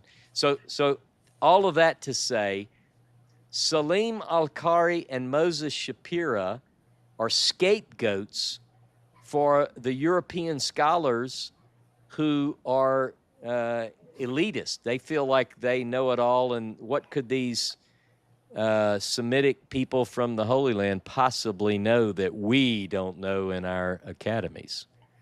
A long answer. Wow, I can't wait for that to come out too. I can't either, but I don't know when I got time to do all this. So. Yeah, it was given a passing treatment in your book, and it was already still so fascinating about the fragments and the pottery and stuff. Yeah, that's right. Do you have any other questions, Habibi? No more questions. I like the answer. I really like the conclusion that, the elitist West is, bullying the Semitic people. It's very reoccurring theme. It really is in some ways, and that doesn't, like any group of people, I'm not blaming any group of people. I think it's dangerous to point at any specific, but here's what I will say. The academies of the day were very quick to, it's like there's several articles like Salim Al-Qari. I really like this. I wish I could find more on him. I am digging deep. But here's this Bedouin guy. And someone wrote an article about him. It's all going to be in my research that's coming out. Somebody wrote this article that says he claims that he's called Al-Qari because he's a reader of all these. It's like, but he's really not. The assumption is that he's really not. Well, anyone who travels to the Middle East will know immediately that you're walking into a multilingual society. Like I walk in, when I go to Jordan, my friend who is my guide, Ala-Adin Assad, he knows Hebrew, he knows German, he knows French, he he knows like 5 languages.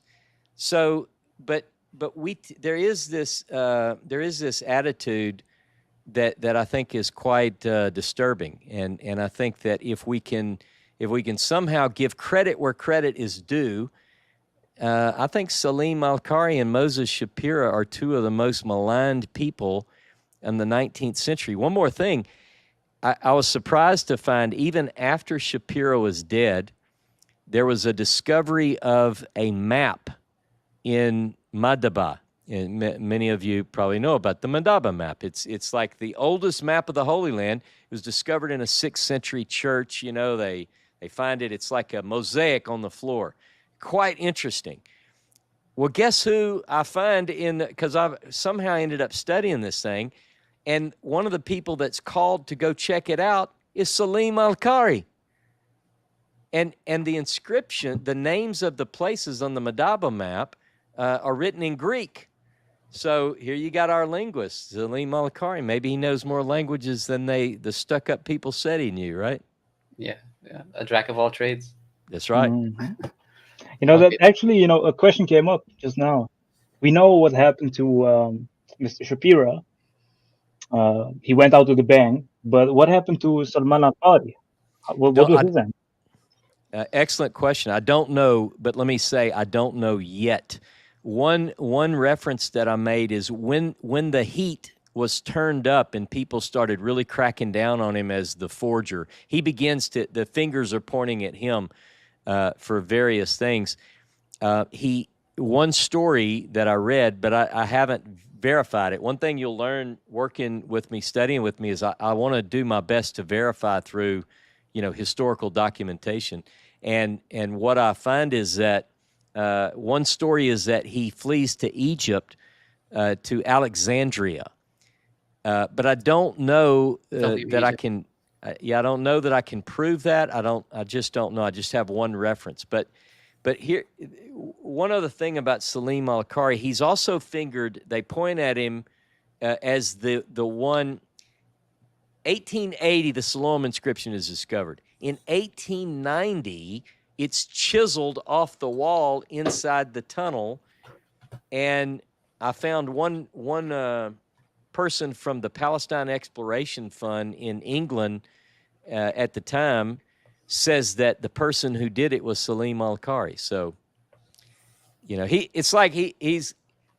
it's anything that they want to blame. It's either Shapira, Salim al-Qari, and what's so interesting is I think that both of these guys, if we would give credit where credit's due, we would be saying, one of my dreams is that one day I take busloads of people on Holy Land tours to Israel, to Jordan. In fact, I had a tour planned for Egypt, Jordan, and Israel, all of that. But what I'd like to do is when I go to the Siloam Tunnel, I'd love to see a plaque that gives Salim al-Qari and Moses Shapira credit for being the ones who were instrumental in our understanding of that ancient inscription. So I appreciate the homage and the attempt to kind of rehabilitate them in the minds of the people.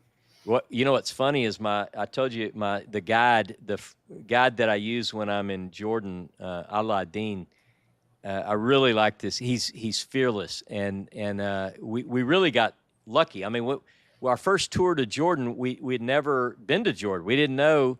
So Dave and Patty Tyler and I went with Joan O'Vander, our other friend. We go to Jordan, just kind of scope it out, and we ultimately asked the tour company for a guide who was very good in English, and they said, well, all our guides are good in English. Okay. Someone who, understands that some are religious, some are not religious, but we want to talk about the Hebrew Bible, so they give us this guy. Absolutely just so talented. And what I find out, I tell him, he asked me about my book. Some of the time the bus is riding around the touring sites, and so I'm sitting in the front, he's talking to me. And so I start telling him about my interest in the Bedouin tribes, and he said, I'm Bedouin. And I said, well, this is really important. Then can I ask you something? He said, yeah, sure. So I opened up my book and I said, this is what my research says. This is the Bedouin tribe, this. And he said, yes, that's right. This is my people, basically. So turns out some of my research, I need to talk to Bedouin sheik. And I said, can you help me arrange this? And he said, absolutely. You're my friend. I'll do this. So I've got a trip that's planned, and we're going to actually do some more digging into the story of Shapira that would only be known among these Bedouin tribes. And it just so happens that the guide that I end up with he's from that tribe. Yeah, so that's awesome. It seems like you're being prepared for possibly putting a conclusion on this whole thing. But which leads me to my next question is, let's say the scrolls are by the way, is there anything we can do as just like spectators in your research and your exploration and investigation that might be able to help you? Do you guys need like funding? Do you guys need any type of like reconnaissance anywhere? Because you never know who you're going to reach on any of these podcasts. Whoever can maybe lend some very... Who knows? Who knows? I think that it's important to keep open. You never know sometimes we don't even know what we need. We don't even know that we don't know that we don't. It's like so many different layers to this. Obviously, there are connections that will need to be made. I'll give you an example. Like, for instance, I want to go to Abu Dis. Abu Dis is, it's not like I'm from Louisiana. So here's a guy, he's an author, he's going to show up and he says, I want to go to Abu Dis and meet with the Erakat family. I mean, I don't know if that's possible, but in other words, there are things that might come up that someone who reads the book might say, oh, I could help with this. Mm-hmm. And, everything that we do is for the purpose of discovering truth. And people might want to be part of that. And the way that they can do that is, first of all, just be a friend. I mean, people who read this, a friend doesn't always tell you what you want to hear. There could be someone who reads my book or books and finds things that could be clarified, and they offer constructive criticism. That's a help. Others might say, hey, I want to be part of this. What can I do? Well, everything that we do, we don't ask for money. But people join, they subscribe to our channel, and then some become members, some join our Patreon. So there's all those things. But it's, I don't want to say that we don't know what we need yet, other than for the message to go out. And we're hopeful that more people will hear about our channel. And look, it's kind of hard to fit in the world when you're a person of faith, but you want to be honest to Moses, you want to be honest to the text, and you are on to this story. It's, you know what I'm saying? Absolutely. So I would hope that some of the audience here tonight would be interested in what we're doing and sort of lock arms with us and just come alongside us and be a friend and listen in. Every Saturday, at 10:30 a.m. Central Time, I'm teaching a class. We do other things as well. So, Saturday mornings. You have a book on Hebrew vocabulary as well. I do. And there are two versions of that. One is available on Amazon. It's called These Are the Words. It's a play off of Deuteronomy, but it's the 1,000 most frequently used Hebrew words in the Hebrew Bible. So the top 1,000, and it's listed by frequency and so forth. So anyone who wants to learn Hebrew, might want to do that. I know one person who I've been kind of like pestering to get their Hebrew academia underway, or their Hebrew knowledge learning underway. They might be interested in that for sure. And just so you know, since I mentioned, come alongside, I want people to take away like, oh, here we go. It's not one of those, because we also, for those who can't afford that, who just want to learn Hebrew, on my academia page, maybe a less beautiful version of basically the same work is there for free. People can download it. So if they want the vocabulary book, but they don't have the funds, I think on Amazon it's $14. But there are people who $14 is more money than they have. And I told you, Wassam, and I mean this, obviously I have bills like everybody has bills. And so I sell my book on Amazon, The Moses Scroll. I hope everyone gets it. The Fragments of a Leather Manuscript is available in Kindle version. I hope everybody buys that. It helps me keep shoes on my kid. Well, my kids are grown up, so I don't want to give that. But it helps me pay the bills. But I also told you that if someone contacts me and they say, I'm impoverished, I don't mean that I don't want people to feel embarrassed about that. If somebody says, hey, I'd love to read your book, but I simply don't have. I trust people. If someone really doesn't have, then I'll ask friends of mine, could you help me to supply a book for this person who needs it if I can't do it? And they will. That is so admirable. I mean, that's the one thing that just kind of like, how can I say this? Like just advocates from your persona, is that you do this just for the sake of knowledge, for the sake of, furthering the I guess the knowledge of God and his prophets, et cetera, et cetera. So you have so much content on your channel. If you chose to and it's so unique, but if you had chosen to monetize it to any extent, I think you would have been like well suited monetarily. But I really appreciate that you're doing this out of the goodness of your own heart and just out of the love and the passion that you have for the field that you work in. Oh, your audio is gone. Okay, I think I bumped my. Maybe that was a sign from heaven. I just bumped my mute. No, but I appreciate those kind of encouraging words. What we did decide to do was to not monetize our videos because both Seth and I don't like.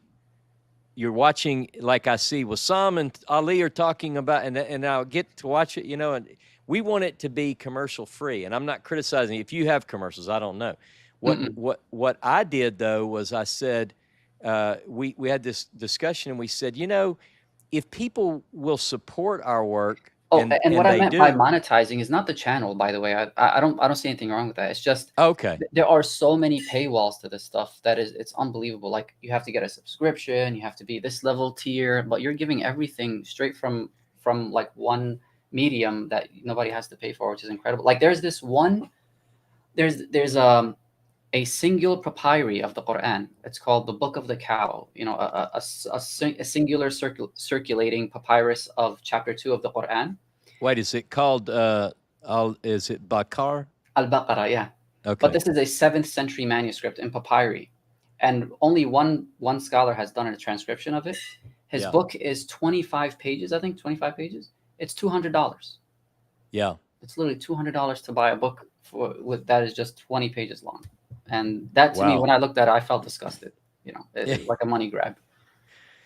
Yeah, I get, and I know it is difficult. You know, it's one thing. What we try to do is we do have supporters, people who contribute out of the kindness of their heart, and we have a Patreon and people can join.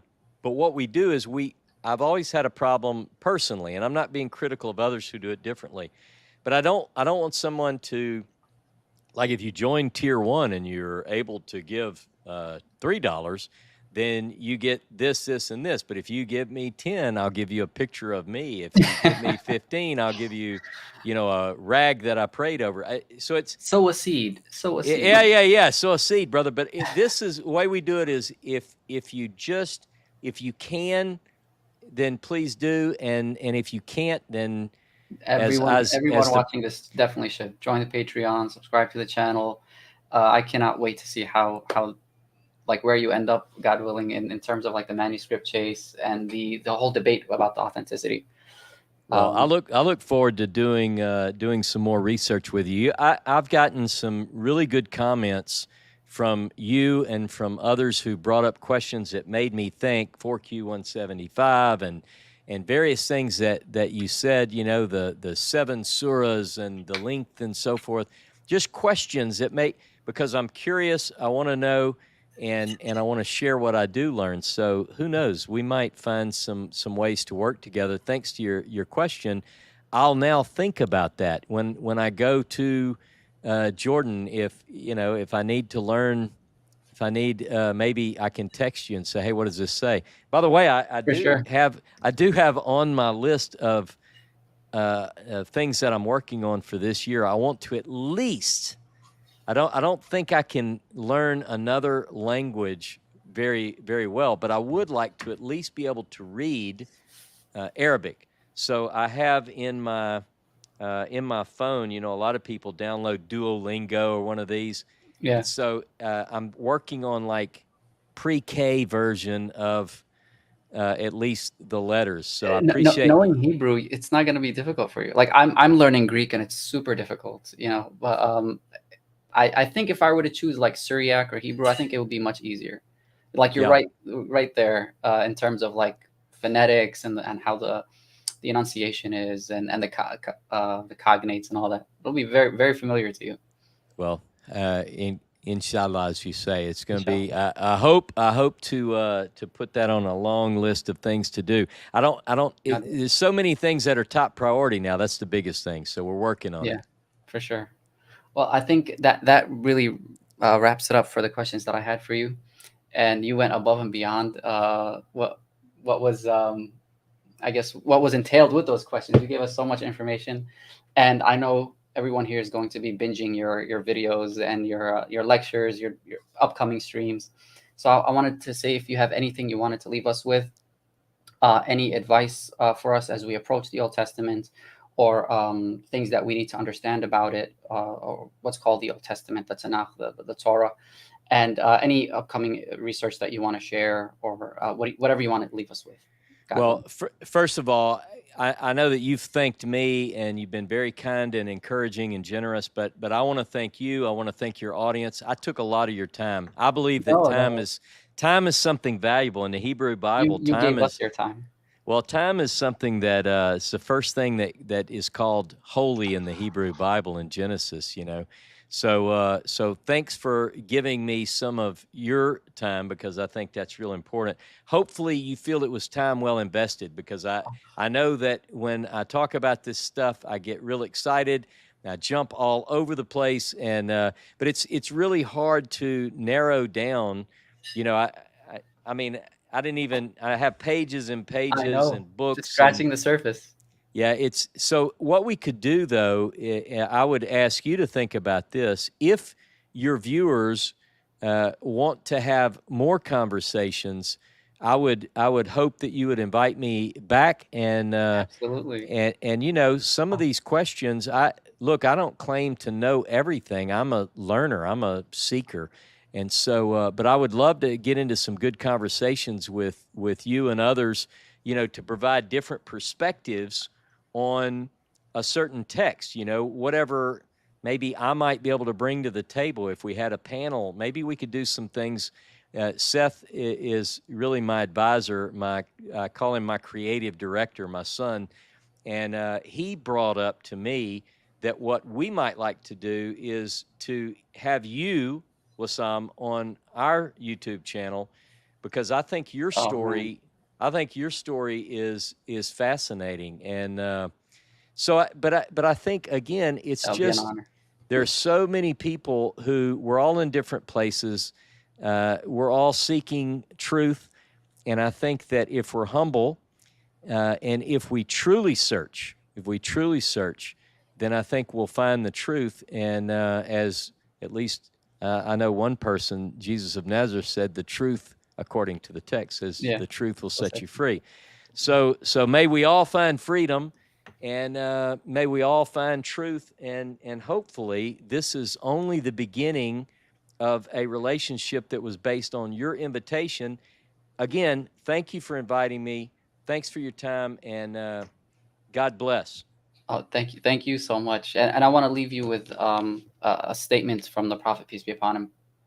He said, well, the translation, I'll say it to Arabic anyways, but he said, ليس من أمتي من لا يجل كبيرنا ولا يرحم صغيرنا ولا يعرف لعالمنا حقه. He is not from my nation, him who does not uphold our elders, like uplift our elders, nor show mercy to our little ones, nor give the right of our knowledgeable people to them. And so I hope in this little discussion that we have given you your right as a person of knowledge, as a person who is just blessing us with the largest of your life's work and dedication. And we were not deficient in any I guess insulting way or anything like that. I hope we were hospitable, like we want to present ourselves to be, because of our faith and our background. So if there was anything that we could have done better, of course we're going to correspond, and criticism is welcome both ways, I'm sure. So thank you again for your time, and God bless you and your family. And absolutely, we're going to have you back again for sure. If you look at my videos, they're all like 4 hours long anyway, except when the scholars I interview give me like a time limit. But the ones that I do, they I can go on and on, just sharing what I love and I'm passionate about. Well, I appreciate it, and I will say that you've been a most hospitable host, and so have the viewers. I like the audience. I like the way that everyone seems to get along. So hey, we'll get with you, and as we get our act together here, we've just moved into our new place, and we're trying to get things rolling. But I would love to have you on, and we could have some good discussions. So looking forward to that. If anyone who wants to, please join our YouTube channel, Ross K. Nichols TV, and check out, by the way, check out themosesscroll.com, themosesscroll.com, and on that site you'll see an author's blog. I have quite a few articles that you can check out, and that and my academia page. Again, if people want to learn Hebrew, there's a free version. You can also go to Amazon, but help yourself. Blessings to you, Wassam. Thanks for having me, and I'll see you next time. My pleasure and honor. Thank you so much. God bless you. All right, with everyone, with that, I'm going to wrap it up with the prayer of Khatm. So, سبحانك اللهم وبحمدك أشهد أن لا إله إلا أنت أستغفرك وأتوب إليك أعوذ بالله من الشيطان الرجيم بسم الله الرحمن الرحيم والعصر إن الإنسان لفي خسر إلا الذين آمنوا وعملوا الصالحات وتواصوا بالحق وتواصوا بالصبر. Rough translation of that is, glory be to you, God. Exalted are you. I bear witness that there is no deity worthy of worship except you, Allah. I seek your forgiveness and I repent towards you. In the name of Allah subhanahu wa ta'ala, the beneficent, the merciful. By the time, indeed humanity is at loss, except those who believe and do righteous good deeds, and enjoying each other in patience, and enjoying each other in truth. So with that, Assalamu alaikum wa rahmatullahi wa barakatuh. Amen. Salam.